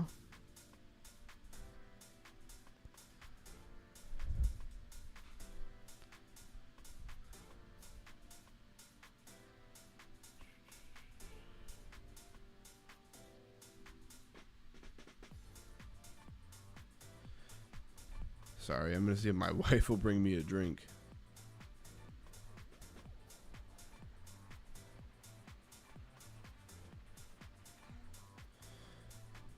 Ran out of drinks. We're in crisis mode over here. All right, let's see. Make sure we're up to date on the chat, and we'll move forward here. So we went over restaking. I hope that raised your crypto IQ today. We contributed. It's built. It's compounding, right? It's a good time to talk about compounding. Compounding interest. No, compounding crypto IQ. You're not going to get smart in crypto overnight, not by coming to just one stream and learning about modular blockchains, or you came to one stream and you learned about what layer 3s are, Web 4, right? It's the day in, day out that really compounds and raises that crypto IQ. Definitely need to up the IQ on restaking, bro. So, I mean, like the word implies, Garden Warrior, because you weren't here, restaking is taking something you already staked. You staked ETH, and then you restake it somewhere else. But why? Well, you would do it because they're going to give you more rewards. Like for you personally, as somebody who is staking, you really just care about the rewards. You don't care about what the other projects are getting out of it. But it is important that there's a real reason for it. Otherwise, rewards will not be sustainable. And so they want security. These new projects want to not have to build a validator system for security. They want to just borrow the security that already exists for, say, Ethereum or Solana or whoever. And so basically, you restake your ETH to these, new projects, or to a project like Eigen Cloud. We have pulled up here. And then maybe they handle distributing it out to different people, right? And you get a reward for it. And they probably make a bunch of money off of your money. Because they have to have an incentive to keep it all up, have employees to keep managing everything, right? So they got to be making money too. Anyways, that's restaking. And I don't know that I think it's great to go into all these projects. But let's just look at the top ones by market cap. I've been kind of scanning them if you wonder why I'm going up and down the list. So the number one here would be Wrapped ETH, or WETH. And it has $10.5 billion in it. Then you have Kelp DAO restaked ETH, $1.5 billion. Lombard staked BTC, LBTC, right? And this is interesting because it doesn't say restaked, but it must fall in there somehow. And it has 1.3 billion in its market cap. Then you have Renzo restaked ETH, or Easy ETH, 1.2 billion ETH.fi. And you're immediately out of the billion, 625 million. Pendle in there getting some of that restaking, 549.9 million. And Mantle restaked ETH. And you could keep going and going and going and going, right? Renzo has restaked LST, or PZ ETH, right? Which is just another ETH. I don't know why you need that, but there's a lot of projects here, and it is very dry, right? To retail, this has got to be really boring. Carrot by Puffer only has 3.2 million in it. So anyways, this is one of those times where I'm not going to bother to go project to project to project there. And the top gainers, though, in this market, I do love how CoinGecko will give you the trending and the top gainers for the category that you're looking at. This is really easy. This is maybe investor or speculator IQ, even more than crypto IQ. So we could pick any category, right? And we could come to it and we say, okay, what are the coins that are trending in this category right here? And then what are the ones that are actually getting some positive price action today? This TNet, SatLayer, Kernel DAO. So it makes it real easy if you want to know about a category, right? Because we can go 2 categories, right? Pick a category, made in the US, right? Then we can see what's trending, XRP, Zcash, and Pi Network. And what are the top gainers? Mythos, Analog, STO Box, Token. So that can be one way to scan if you have a very focused niche, right? Like you really believe that, I don't know, privacy coins, or you really believe ZK knowledge projects and you want to do it that way. So it can help. We're caught up on the chat. That's good. That's good. Rolling into our second hour. Does anybody have anything that they want me to look at or go over or talk about or anything like that? Let's hop back over to Crypto Bubbles.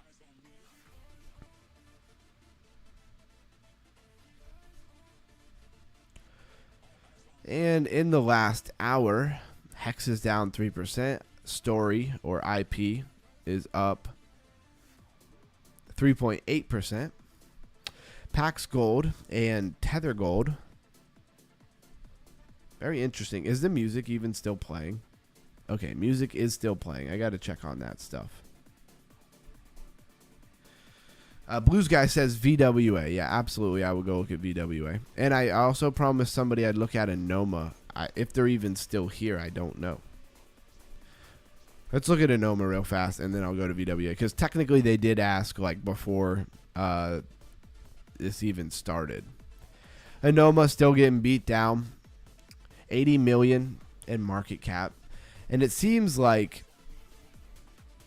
it's holding this above 3-cent mark, right? How far have we gone down? Have we dipped below? Let's go to 7-day. Have we dipped below 3 cents? I don't think we have. This seems to have kind of found a bottom here. XAN is Anoma. Okay, everybody says they can hear the music. That's great. That's great. And let me turn this fan down real quick. Hold on.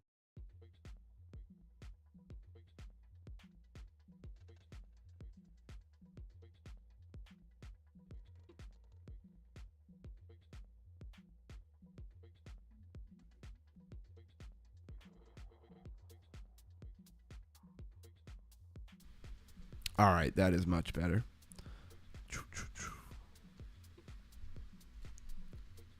Says, I'm going to buy more XIN. I truly think they have a great idea. They do have a great idea. And who are their competitors, right? So the idea is great.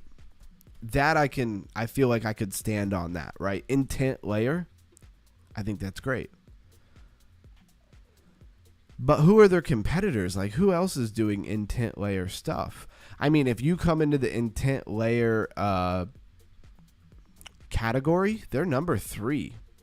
They don't even have that big of a market cap.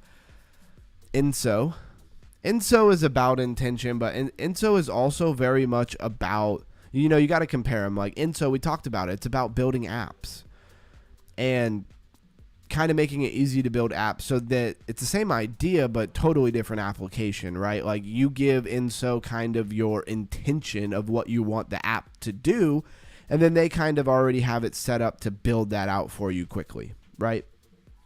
So that is relatively cool. Yeah, but Anoma still number 3 in this. What is Cow Protocol? How is it intent? That's what I want to know.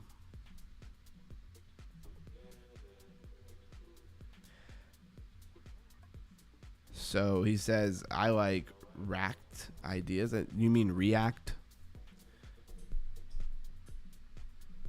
All right, we're switching back to sitting down.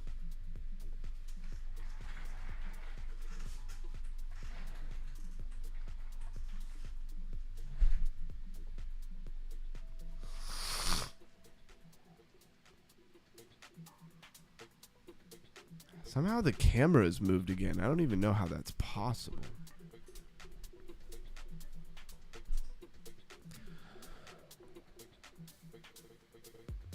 All right, let me fix this camera.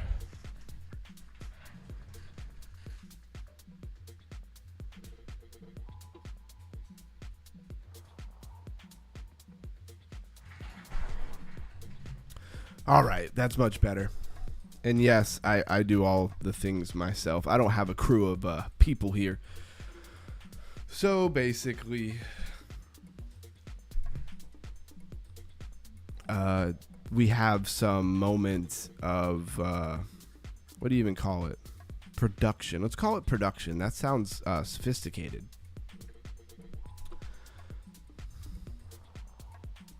Yeah, Anoma and React have amazing ideas. I do think React has great ideas. It's alive, right?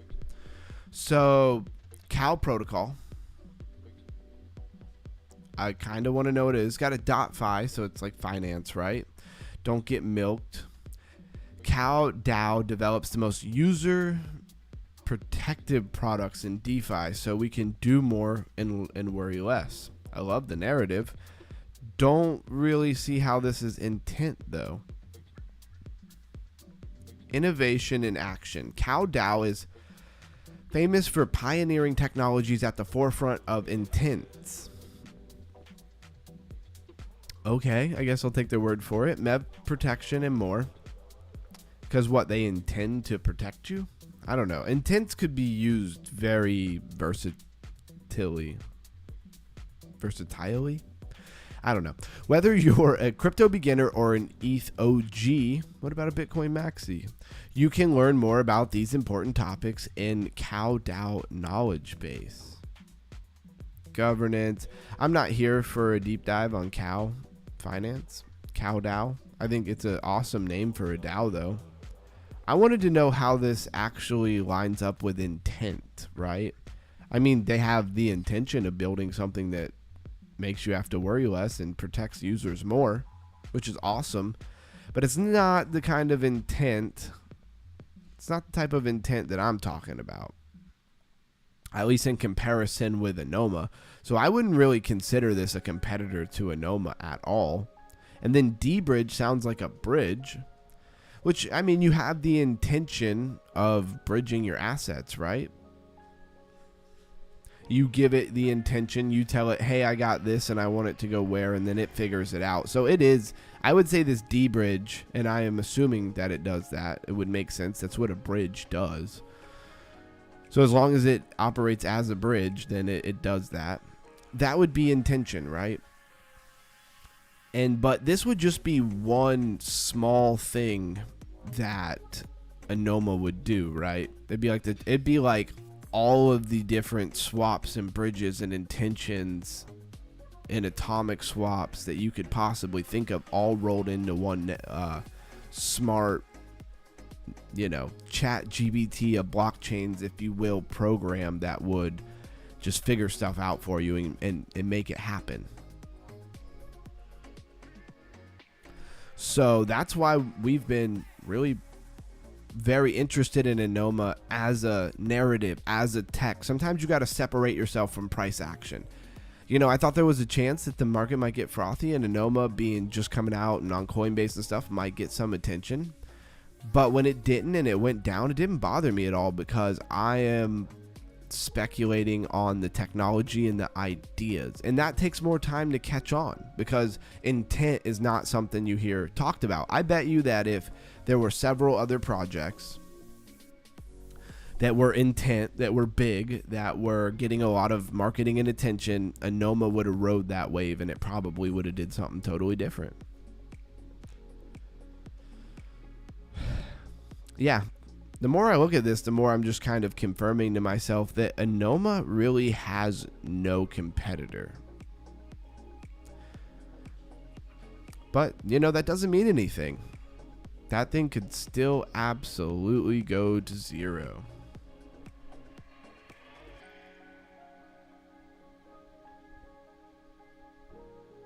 So let's look at VWA. If it comes up on this. Yeah, it doesn't even come up on CoinGecko, that's how early we are. We tend to be really early, right? And being really early is cool until nothing is happening, right? And then you're so early on something. You could be too early, right? You could be so early on something. And that's one thing you have to think about. This is, I thought, a good idea. I brought it up the other day. Anoma might be so early on what they're trying to do that nobody cares.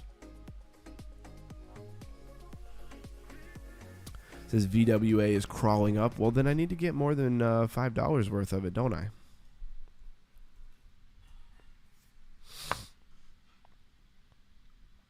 What's the chart look like? Yeah, it is crawling up. Let's see. Am I still logged in to Soulflare? No, I am not.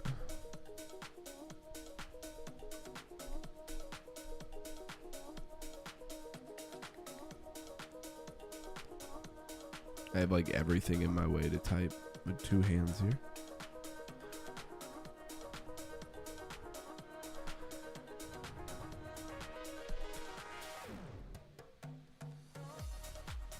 Yeah, now it's worth $5.46. It's up 4%.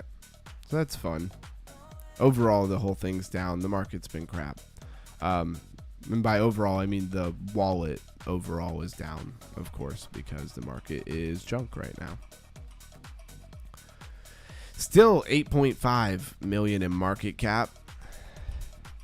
If I had to choose between this and WBAI, I think I'm more into WBAI right now. How do you get these early coins if you're in Canada? I can't get any of these, I don't think. Fartknocker could pretty much get whatever you want. And I mean, I don't know Canadian law, but I don't think you really have to do anything illegal to do it. I both a tiny bag, not like Binance, or maybe I should. Yeah, I mean, this would be a more equitable.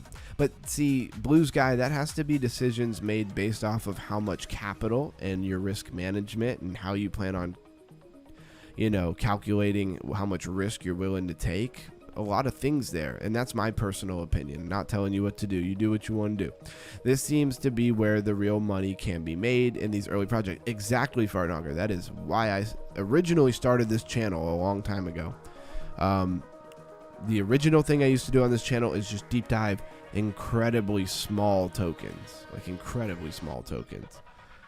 hoping to figure out what makes a token worth more than another crap token that's coming out. And I learned a lot. I learned that some of the things I was looking at were too small.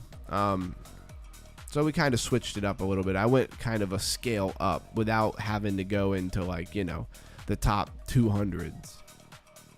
These things probably barely even register on your top 30,000 tokens.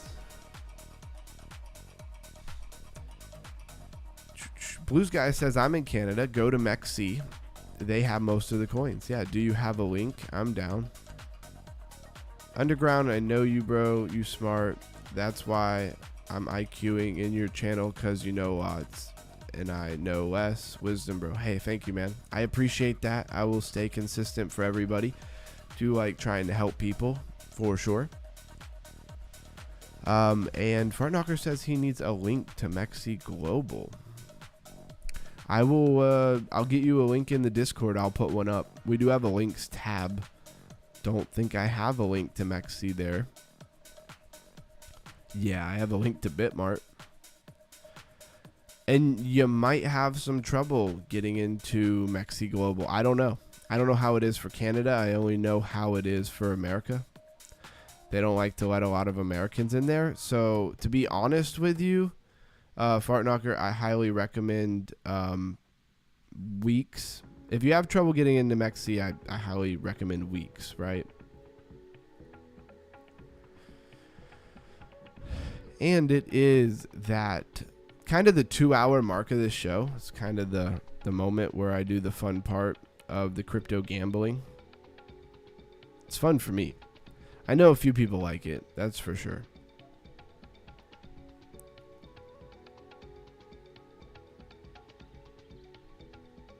So let's throw this on for a half second here.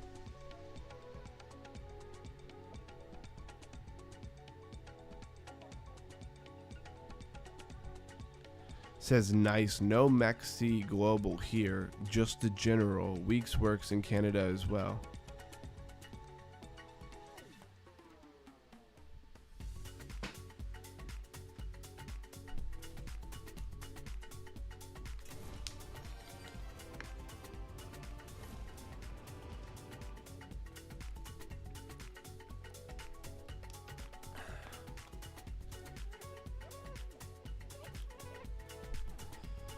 All right, so we know the game.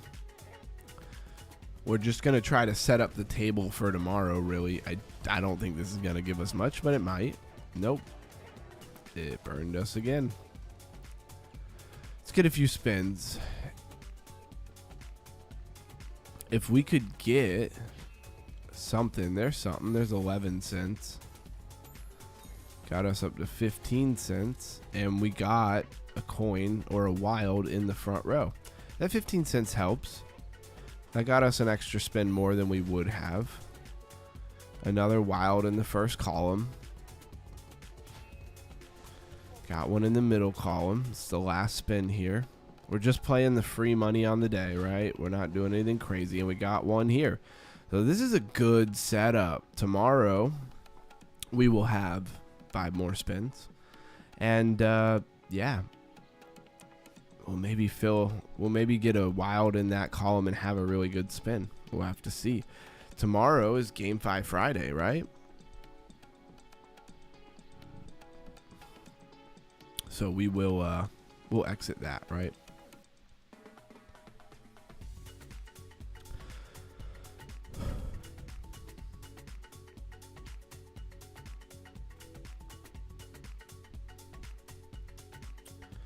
Fart Knocker says, what coin are you bullish on Mexi? That's a loaded question. Let's go for the win. If I want to have a little fun, I'm looking as far as Mexi Global. I kind of want to buy this WBAI, but it's high risk, high reward, right?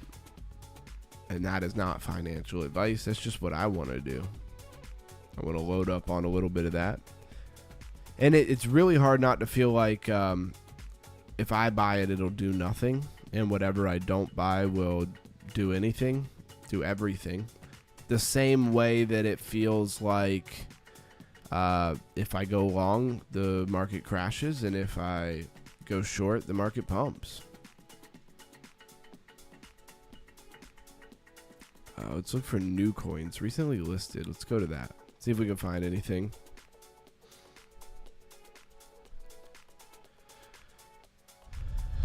It says I'm eyeing Zora and Zen. WBIC? No, WBAI is what I'm talking about. I don't know what WBIC is. WBAI, like AI, like artificial intelligence.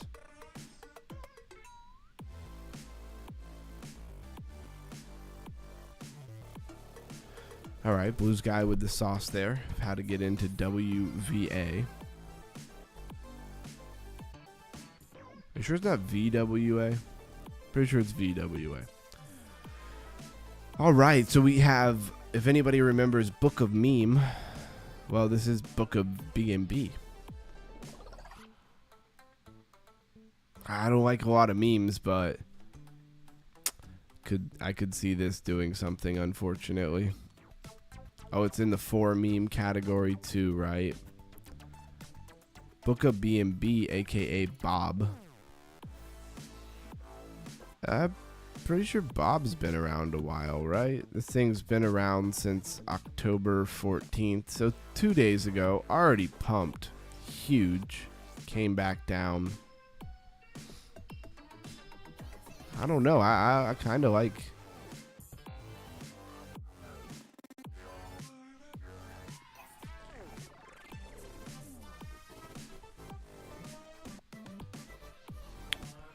super tiny, super high risk. It is very new. Who knows? The chart looks crazy on here. Look at that thing. Oh, what does it have us on, the 1 minute? Yeah, we don't need to be on the 1 minute. That's a little ridiculous. I'd go down to the more like the 4 hour.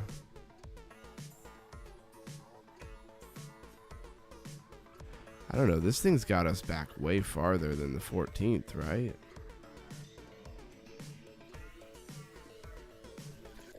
Yeah, this thing is all the way back to May 23rd. I've heard about Bob a few times, so I'm confused now. Oh, in the last 30 days. Let's go to the last 7 days recent coins. Where can you get Bob? Chart looks like Binance. Yeah. I don't know. Probably MEXC, I would imagine. Pancake Swap, that would be the place, in my opinion, to get it. It's paired with wrapped BNB.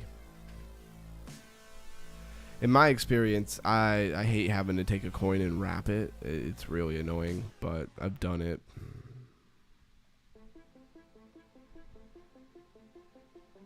And yeah, this is one of those 4 memes. We went over 4, and then there was Form, but they both have the ticker.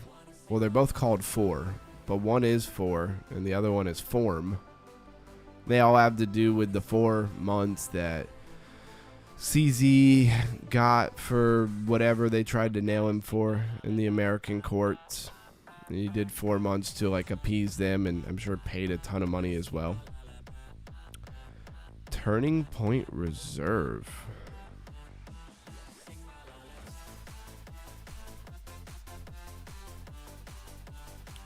Regardless of what you think about this, this probably has the ability to get traction here. 7.5 million. It's a Solana contract address. See where you can get it. Meteora. We went over Meteora just the other day.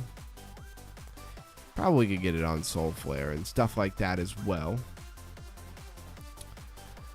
I don't really know how I feel about a lot of these types of coins, because really they're coming in and they're just trying to make $1 off of the hype. I doubt that this is affiliated by Turning Point itself. It could be. It really could be.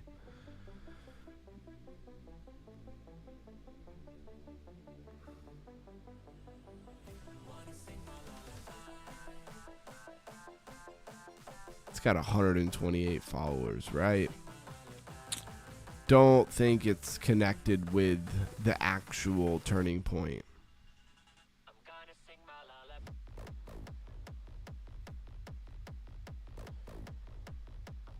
So it says the Turning Point Reserve is purchasing 75,000 worth of a community chosen US token. Okay. Who cares? I mean, what is $75,000 worth of Solana gonna do? I don't know what the point of that is, to be honest with you. Official 2 days left until Tony but makes the choice between 27. I mean, who cares? I mean, are they gonna give me some of that money? I'm just trying to think like retail, just trying to think of like a speculator. Like they could buy millions of dollars worth of whatever they want to buy. It doesn't really help me if I own this token. I don't really see how that helps me.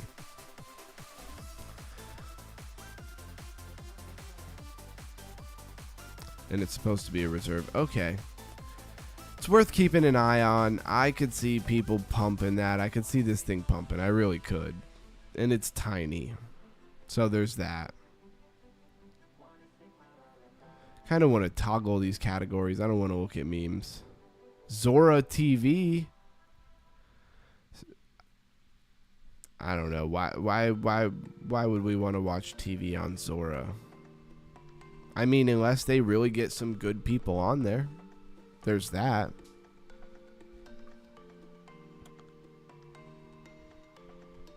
Yeah, we looked at Form. We looked at 4. 2 different projects that seem very interconnected. Also have a connection to 4chan as well. Very weird. A lot of these Chinese memes. This one's Rebirth. There was another one that was like a cat. There was another one that was Binance Life or something like that. All roads lead to Rome. That sounds like a pretty cool meme. And yeah, that's pretty much it. Let's look at Zora TV, since there's so much chatter in the chat, where most chatter is. I'm not tired, you're tired. Zora TV.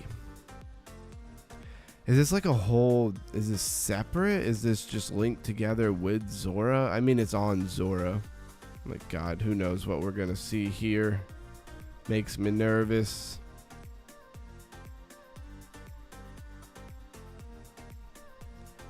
Hold on a second. So, did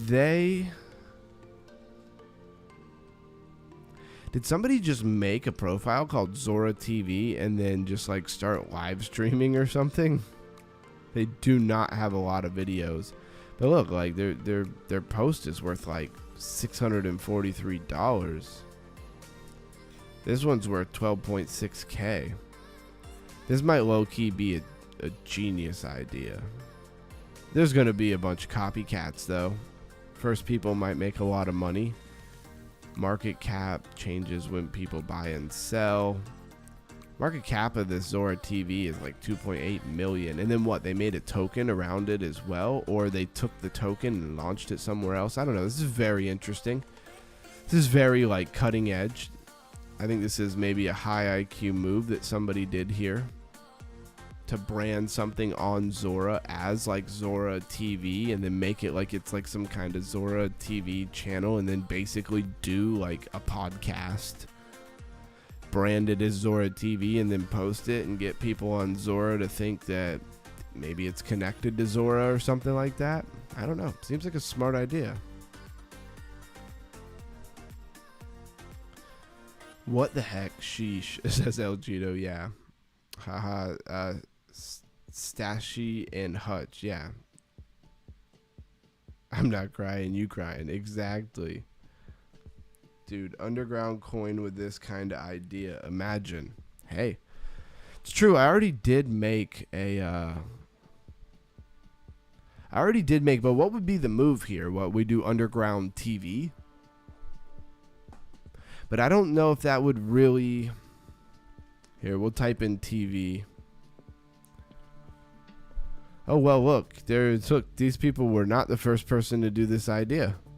You have TV Zora, Zora TV, official _ Zora. But these two are not verified, and they're way smaller. This is the original guy here. Then you have another Zora TV. A lot of people, but I mean, I say a lot of people. There's like 4 people trying to do this, right? In my opinion, when I look at this, I think the move is to not try to copycat and do exactly the same thing that they're trying to do. I think the move is to sidestep them and do something in the same idea, but more creative and cool than this. Because what is Zora TV? What kind of content are they going to put out? Is it going to be news? There you go. You could do a Zora news, Zora TV, Zora News TV, News Zora TV, something like that. That would be a hot move. You'd probably make a lot of money doing that. I don't know if I have time for that. Or do you just go underground crypto TV? I don't know. Because when I type in TV, I'm not getting a lot of other stuff either, right? We have this Pro Whore TV. I don't even want to know what that is, right? And it's got the kitty and everything. Oh man, we won't be clicking on that. Then you have this SPNS TV, like sports TV. I don't know. We think of some pretty good ideas in crypto all the time, and this might be one of them. Especially if Zora continues to get a lot of attention. I would like to go to Zora and actually run through their feed, but man, it's treacherous. We can't be getting the channel taken down. We have to do that like in our own video on Discord or something. Yeah, El Cheeto caught that. All right, well, and here's the weird thing about it, right? This is considered like a new token, and it's gotten up to 2.8 million, right, in market cap, but sorry, I'm having an epiphany right now. I mean, as much as I don't really like Zora, it seems like it's underrated and a lot of people aren't paying attention, and it might be kind of like the wild, wild west of YouTube when YouTube first came out. And there's probably a lot of good ideas that could be implemented on Zora, right? Again, I'm not a huge fan of it itself, but if it can get staying power, if it can stay around for a while, it could do well, right? Because you could do news on there. Oh, man. Got the gears turning. And before I'd have one of those ideas, I'd already have it halfway built. I would launch it tomorrow and everything, but then I wouldn't really think about my life and how I was going to keep up with it every day, right? And those type of things you got to keep up with, in my opinion. Like you got to do them for a while. I mean, that one guy had 6 videos, right? And his thing was worth $2.8 million. So there's that.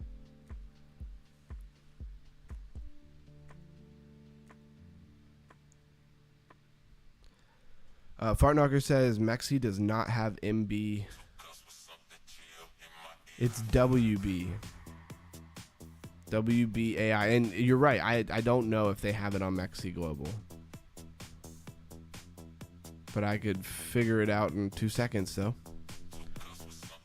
And it's Whitebridge. It's WBAI. Fartknocker. It's high risk, high reward. I don't even know if you want to buy this thing. I'm certainly not telling you to buy this. Mexi Global right here. WBAI USDT pair. Let's see, is Weeks on there? Kind of would like to know if it's on Bitmart or Weeks. It's on KuCoin. Of course, if you want decentralized exchanges, you have your take there.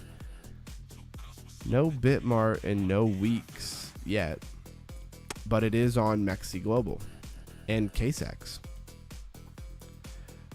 Who got the rewards for KSEX that you were supposed to get? For whatever reason, they said I didn't pass the verification and they didn't give me nothing. That really pissed me off. So KSEX is dead to me. No shots at anybody who does look at it, right? And I'm over here on MemeX. Yo, yesterday I had like a 3.4% under my name and they took it away. A little bit bummed about that. I don't really know how it works. So like I gained a little bit of ranking and then I lost it already.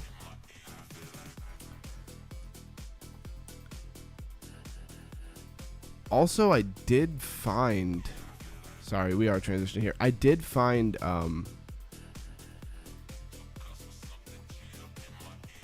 where it said my rank, and I have no idea how I did that. It wasn't here. It was like where you go. I think it's in profile.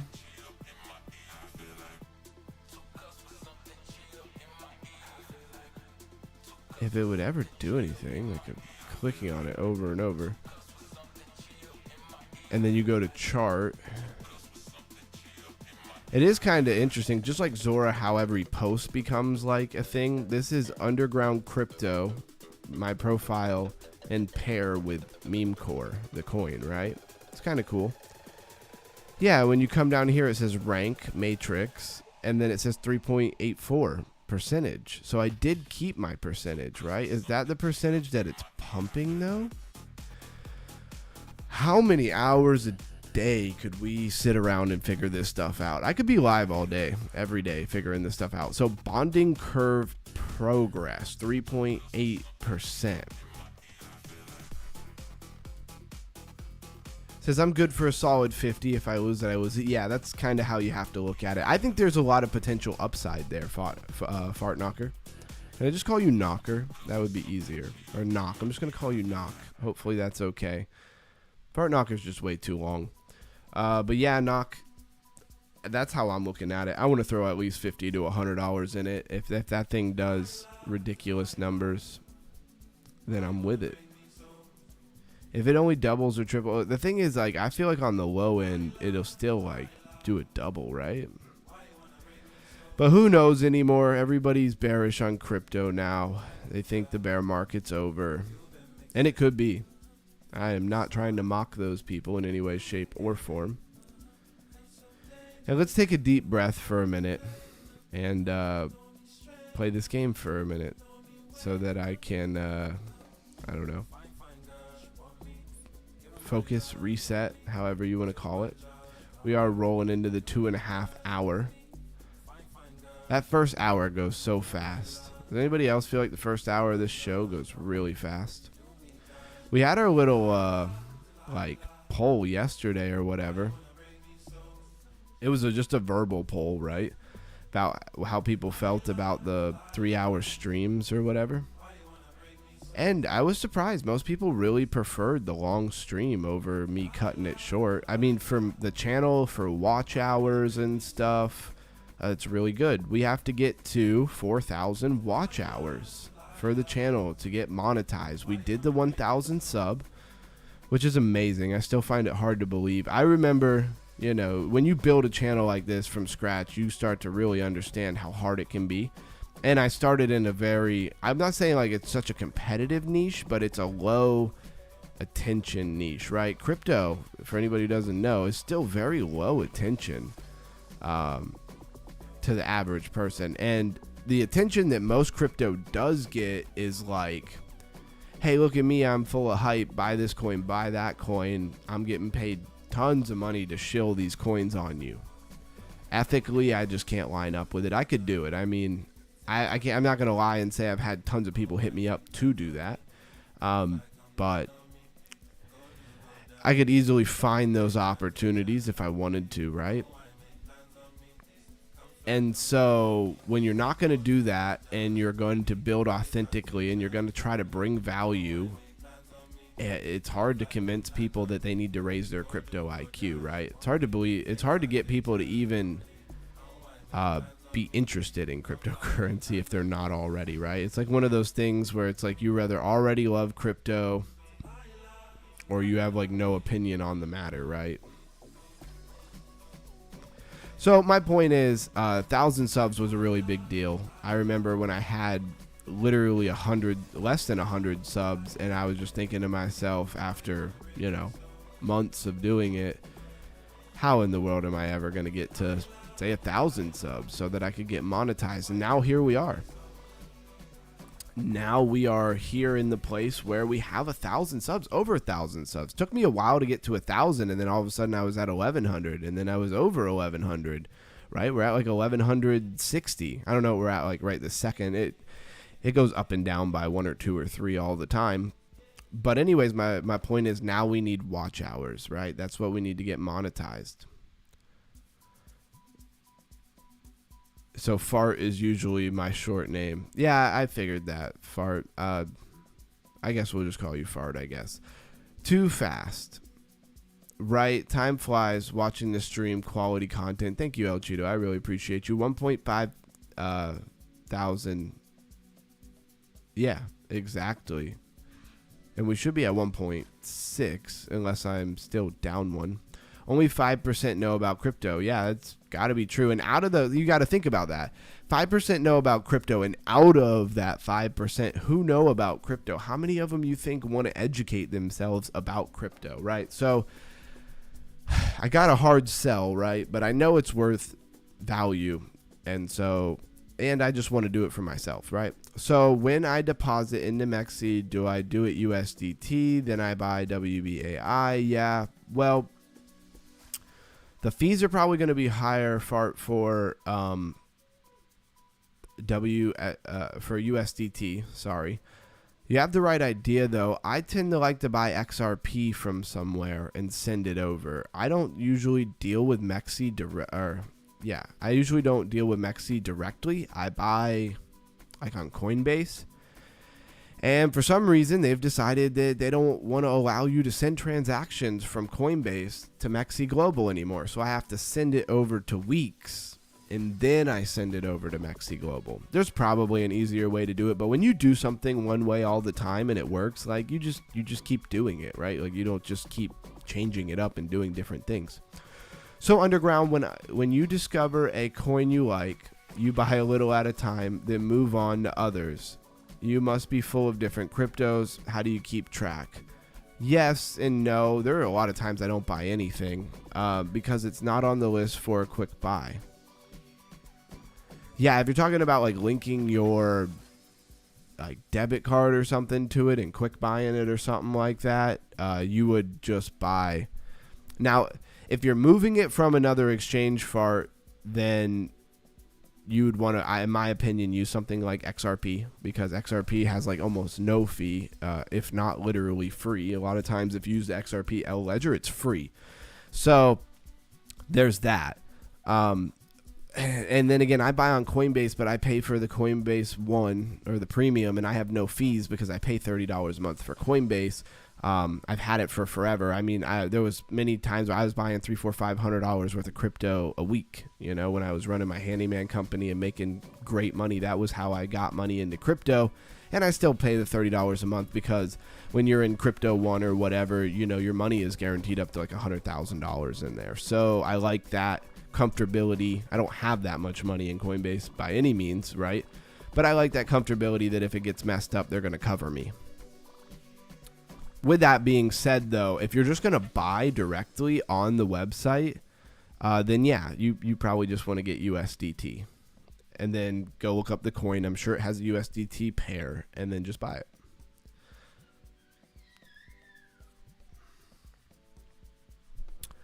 All right, so can I move it from Wealth Simple?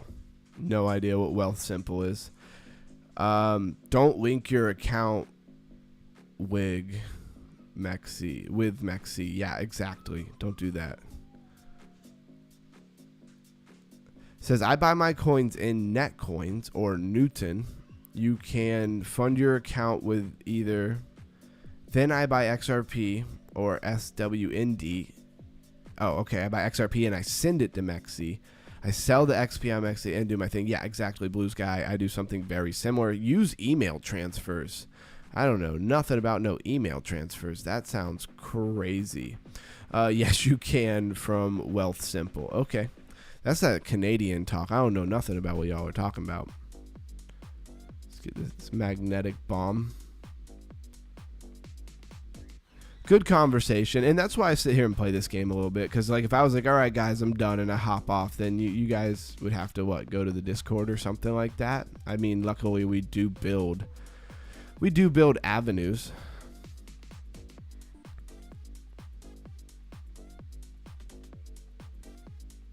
Still trying to figure out when we're gonna do our voice chats in the Discord. I may just start randomly hopping in there and seeing who's available.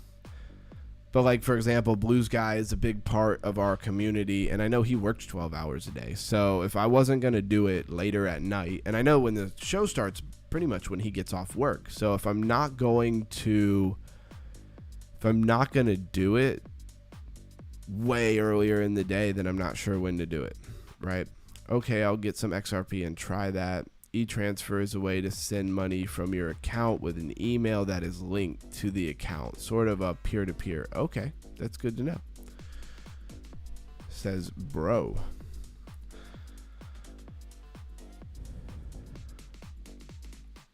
So yeah, we're gonna probably start doing that once a week, like planned. I'll probably hop in there every once in a while, but planned, we'll do that like once a week. But what would be a good day to do it, right? Do we do it after the stream? Yeah, my wife probably not going to dig that idea. Not that it, if it's necessary, we will do it. But yeah. I would like to do it earlier in the day, but for me, what would be... I think Blues Guy gets off at like 6, which is like 8 o'clock for me. Yesterday, I played live music for Orhan and Mr. J on the Discord last night, so it was fun. Made a blues party night. Try to summon the gods of crypto. Hey, that's funny, man. Should have texted me. I would have came through. Yeah, maybe we do on a dedicated time for it. Yeah, I like that idea. That's really cool. And maybe we could do it where like you play blues, you play music, right? And then like we kind of give like a break, you know? Like you play a song, then we do like 5-10 minutes of chit chat, and then you play another song, then we do like, you know, just to like break up the music and also break up the chat, right? Pretty cool. Okay, he works 2 days and he's off 2 days, and so on. But do those line up consistently, or is it always changing when you're off? Like, could we pick a day, like say like Tuesday, right, and do a live chat in the Discord at like, say, I don't know, when Lifer ends, like say maybe 12:30?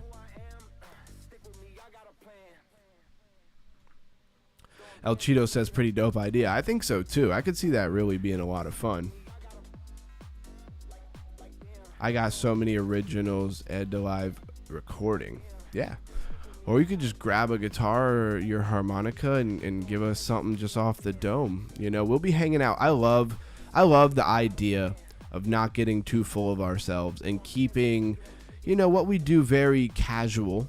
I would say brotherhood, but you know, the women are absolutely welcome. If you're a woman and you like crypto, like Lindsay Linz is in software development stuff, there's plenty of room for them. But what I mean by brotherly is just more of like a guy. We think of more like a hangout, right? We just hang out, we're chatting. Everybody's kind of welcome to share their own thoughts and talk about stuff. Like, we don't make people feel stupid if they're new and they have a new question. You know, that kind of environment really, I think, is exciting to a lot of people, right? Because one, a lot of places you can't really talk to real people. If you go, they're just too big. And let's be honest, at some point we might get too big to be able to do that. You know, we might have to have almost like chapter leaders type things where like Blues Guy runs one of them and I run another and Orhan runs another. I'm just using examples. I don't know if anybody even wants to do that, right? But we got to plan for the future a little bit, or I do for sure. You know, it's kind of I got to be on top of it. You guys can join in where you want to join in.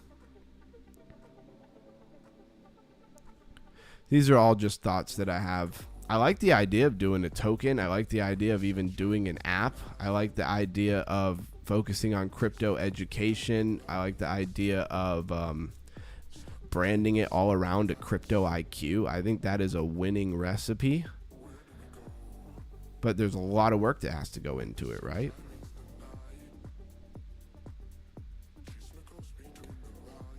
And if I build it all myself, I can do it. It's going to take a lot of time. So if there's anybody who's interested in helping with any of that, I don't expect you to do it for absolutely nothing.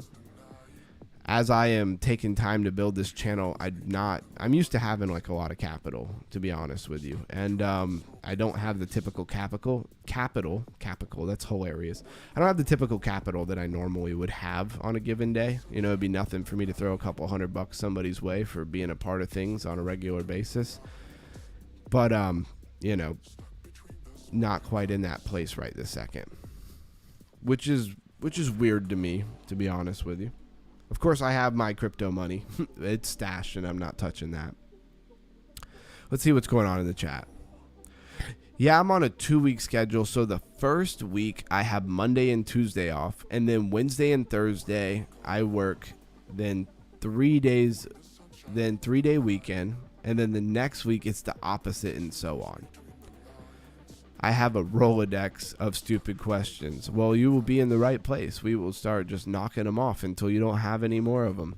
It all starts in the mind, brother. Yep, Jim Rohn, exactly. Wow, did my first crypto transfer. Thanks for the help. Fart Knocker. Look at Fart Knocker raising his crypto IQ, literally in the chat with us, with Blues Guys, with El Cheeto. I love it, man. That is what this is all about. Got many ideas. I'm interested to help for free with my heart, bro. Hey, I appreciate that, but just know if you do help for free and it turns into something, I'm not going to just like, you know, not give you something for your help, like, you know. And that's one of those things, like, if you don't care about it, then it'll be that much sweeter when you get it. But, you know, you'll have to just see it play out versus just take my word that I would do that, right? Because anybody could say they would do that. But when the money comes in, do they actually do that? That's the question.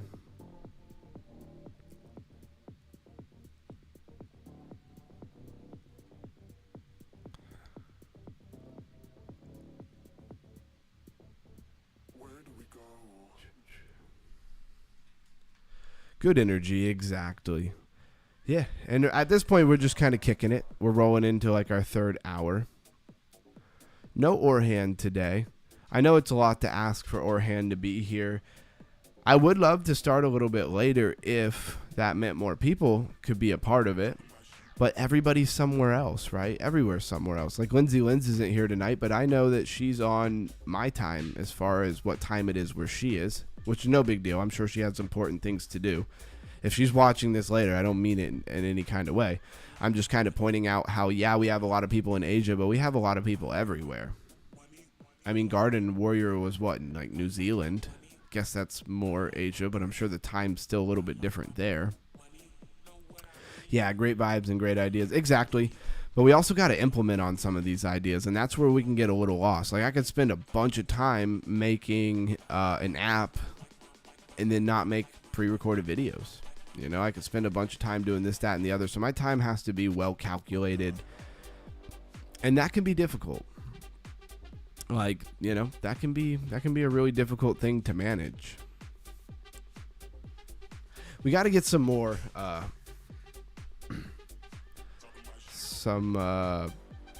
more regular games to play here.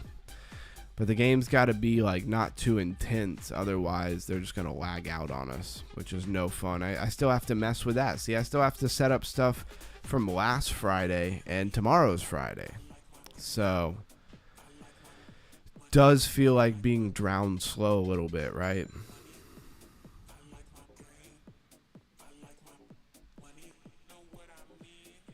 Yep.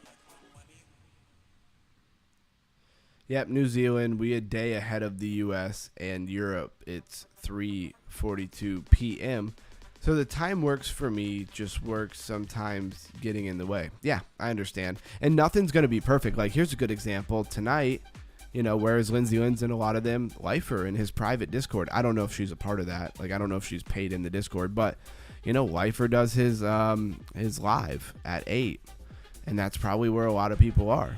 And that's okay. Like, I'm going to have a community as well. Not everybody is in the paid group for Discord, and I don't want to leave everybody hanging every Thursday or change up the time every Thursday for everybody. I'd like to just keep a consistent 8 p.m. so people have it in their head. They're not confused by it. They don't show up at 8 p.m. on Thursday and realize they missed it because I did it earlier. Or, you know, it just becomes too confusing. I got to stay consistent for everybody. So I just have to then watch those weekly screen shares later after I get off tomorrow morning. You know what I mean? And I don't really like that. Like, I'm a big lifer. I usually don't miss a screen share. Like, I don't get to interact or comment or be there. And, you know, I don't really love that. But now I'm doing my own channel. I gotta do the right thing for the community. So there's a lot of choices there as far as time. Because we were talking about time management and where it's worth to put time or not put time. And so, yeah. It's a constant all the time problem. And then you add a little bit of like a sickness or something, you know. I don't even know what was going on with me, but my sinuses are super flared up. My sinuses hate the change in humidity. I think I mentioned that. Like, when we start getting some cold weather, the humidity cuts out and it's dry, and my sinuses hate it. Always has been like that my entire life. So it'll be a rough, you know, another probably 3-4 days before everything kind of evens out. Says time traveler is definitely something I'd like to achieve. Yeah, 88 miles per hour, bro. Yeah, exactly. This round is interesting. Like, they throw these meteors that are just like smashing down all the time. It's fun.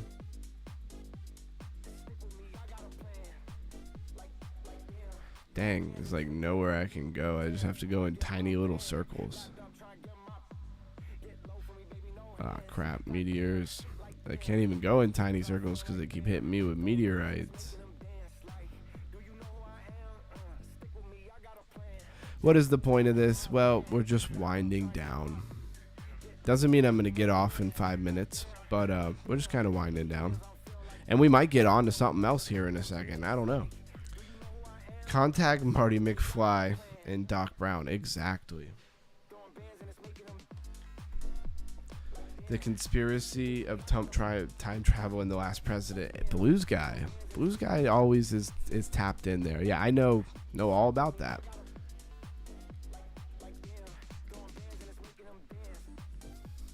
How many coincidences does it take before a coincidence is mathematically impossible? And I know about most conspiracies and stuff. That does not mean that I believe in all of them, just for the record. I like interesting ideas. I like to think about things that maybe most people don't take the time to think about. They just write it off, really quickly instead of actually thinking about it. It's served me well. We've brought that topic up many times in the stream. Being able to hold a thought without necessarily buying into it, without adopting it into your belief system. El Cheeto, who knows? If they did, they didn't tell us, that's for sure. No such thing as coincidences. Yeah, that's my line, actually, Blues Guy. I've been saying that for years and years and years and years. And when you believe there's no such thing as coincidences, you do tend to pay a lot more attention to information. When people are so quick to believe in coincidences, they often write a lot of stuff off very easily. It's very easy for them to not really take any time to think about anything, right? Because to them everything's fake. Well, not everything's got to be fake. We know bad things happen in the world the same as we know good things happen in the world. So like some of the stuff is fake and some of it's real and some of it is nonsense. Some of it isn't, right? I feel like people struggle with that.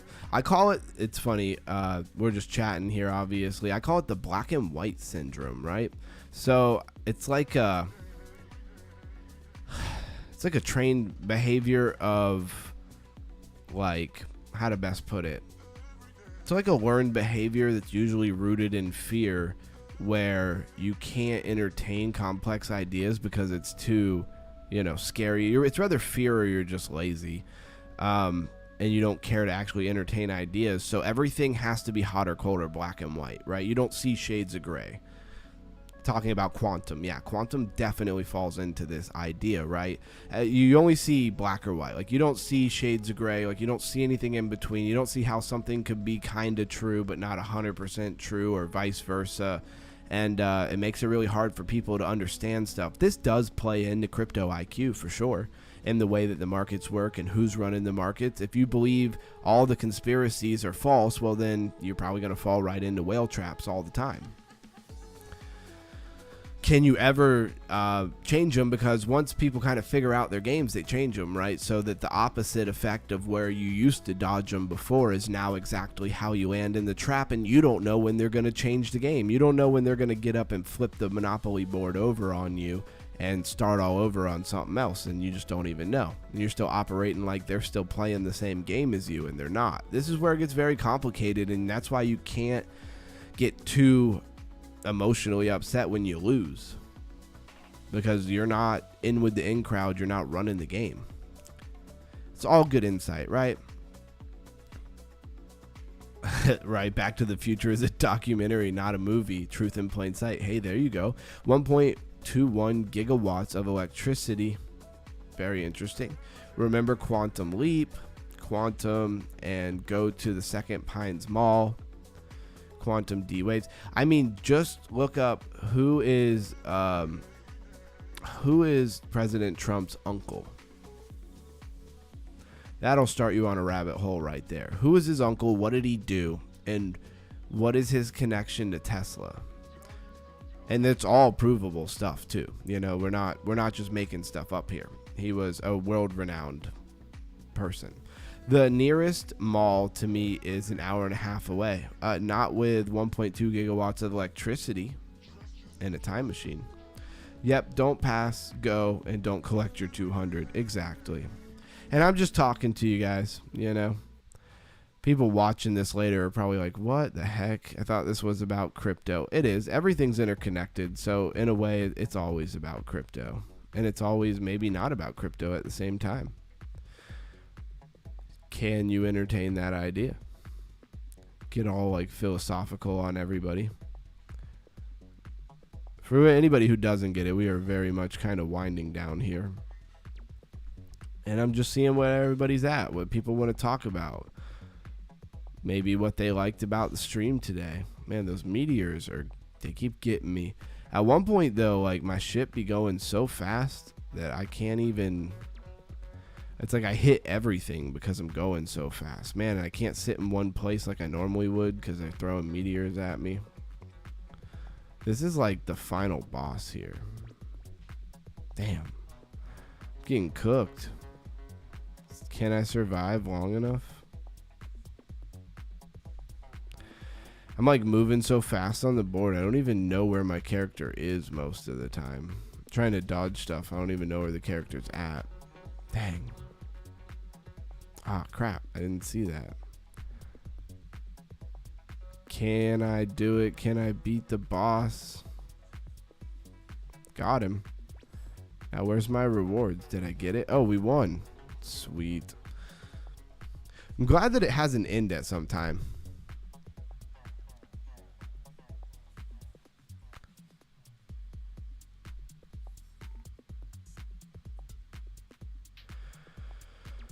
Whoa, let's see where we at. Bro, he worked with him. He was Tesla apparently. I don't know about that. No, when Tesla died, the government contracted him to kind of pick up Tesla's works, right? And he was one of the few people in the world, John J. Trump, who was deep enough in it to pick up the work where Tesla left off. What a rite of passage. Could you imagine? Yeah, exactly.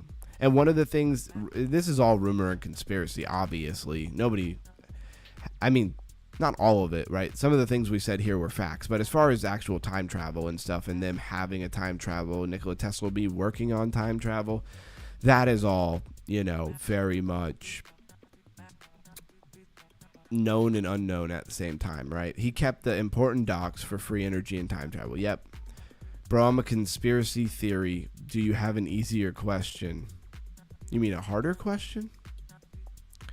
I like the long streams, bro. It's good to listen to, and work along keeps me going. Yeah, if you got a lot of work to do and you got hours of work, then the longer stream is nice.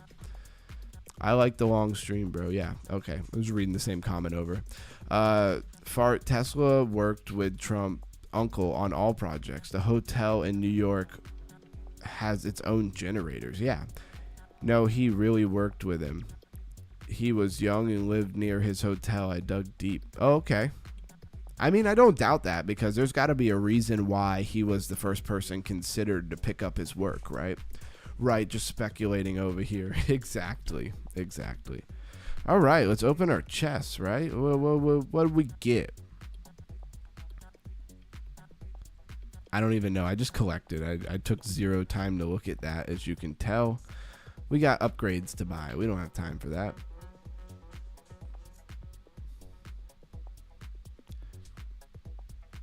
Boy, I sure hope they're giving me some rewards somewhere.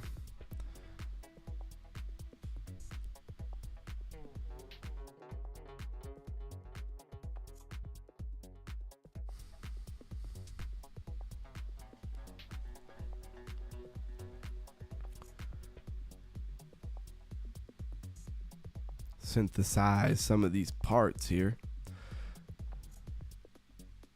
Finally got this one part up here. It's been like an uncommon. I finally got a green one. Achievement, receive. Gotta go collect our freebies. I think we already collected that one. Then we have the shop. It should have a freebie for us. I always forget to collect that. Now it's picking up. People are rolling in. Then it's kind of, yeah. Chat is off hinge for anybody rolling in. We're talking some conspiracies in the chat. Don't let that bother you. We're all about that crypto IQ and raising your crypto IQ here at Underground Crypto. Hop in the chat. Let us know that you're here. We are rolling into our 3rd hour here of live streaming. It's feeling a lot at the end of this stream like a Game 5 Friday, right? Co-AI on the day up 21% to $26. This thing is ridiculous, in my opinion. Like, why is it pumping so much?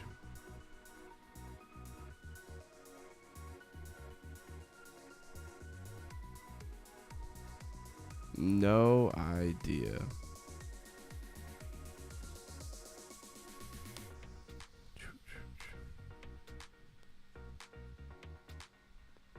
Is the music still playing? Yes, it is.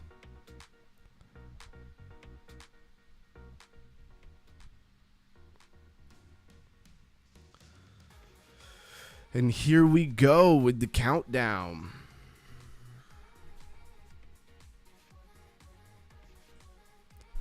Says, man, 3 hours of streaming. That's awesome. I've never followed anyone as much as Underground and Sammy. Hey, that means a lot, man. I appreciate you being here. I really do. I don't just say that.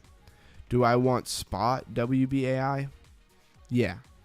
There's futures.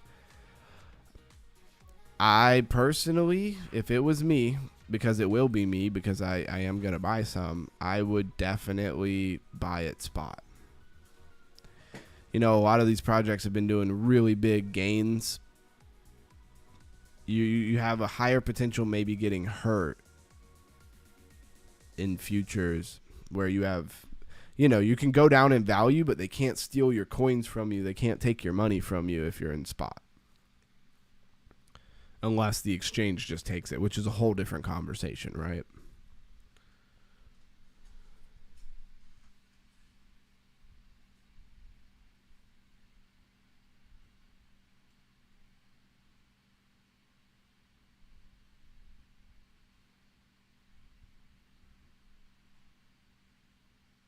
Yeah, everybody seems to agree that spot is the way to go, right? I'm out of drinks, and I texted my wife forever ago to bring me a drink, and she never brought me one.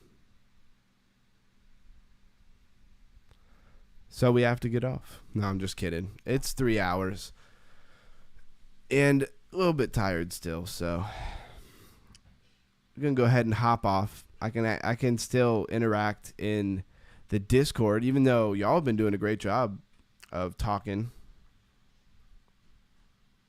Yeah, countdown on screen, absolutely. You disappeared. I sure did. We are counting down to getting off here at the $3 mark, you know, at the 3 hour mark. But I'm still available to chat in the Discord and stuff like that.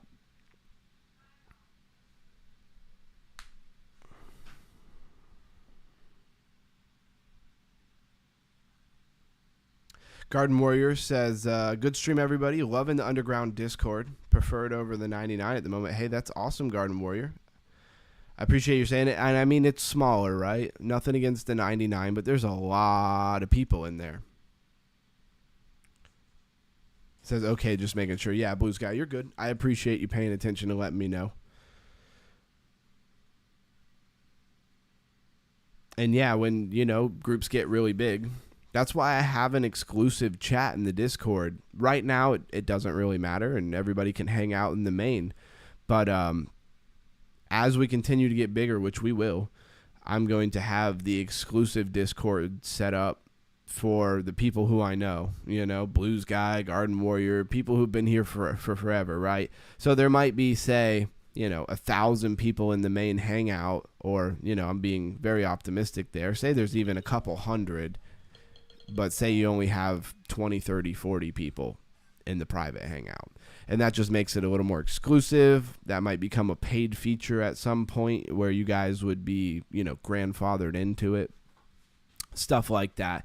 I do have certainly ideas for all that kind of stuff. But as of right now, just providing value, constantly providing value is the name of the game. See y'all in the Discord. Agreed, bro. Okay, I have the USDT and MEC. How do I buy the spot? You just go to spot and then type in WBAI. Make sure you choose the one that says USDT, and then it'll say buy and sell. It should automatically be on buy. Then you literally just slide the little bar all the way over, or you hit all, depending on which one you see first. And then you just hit place order. But you are going to want to make sure, Fart Knocker, you're going to want to hear this. Make sure you change to a market order. Because if you put in a limit order, it might take it a while to fill, right? If it's a market order, it'll buy it immediately. And the difference in what the price you're getting is not going to be very different. Way better for sure. You're going to get 1,000 easy, bro. Yeah, probably. Let's go. One step, one day, one candle at a time. And that's it, guys. We are running down to 4 seconds, and I am going to be hopping off. Enjoy your night. I'll see you in the Discord. If you hit at Underground Crypto, it will it'll notify me and let me know, right? Later, everyone. Stay underground, stay crypto.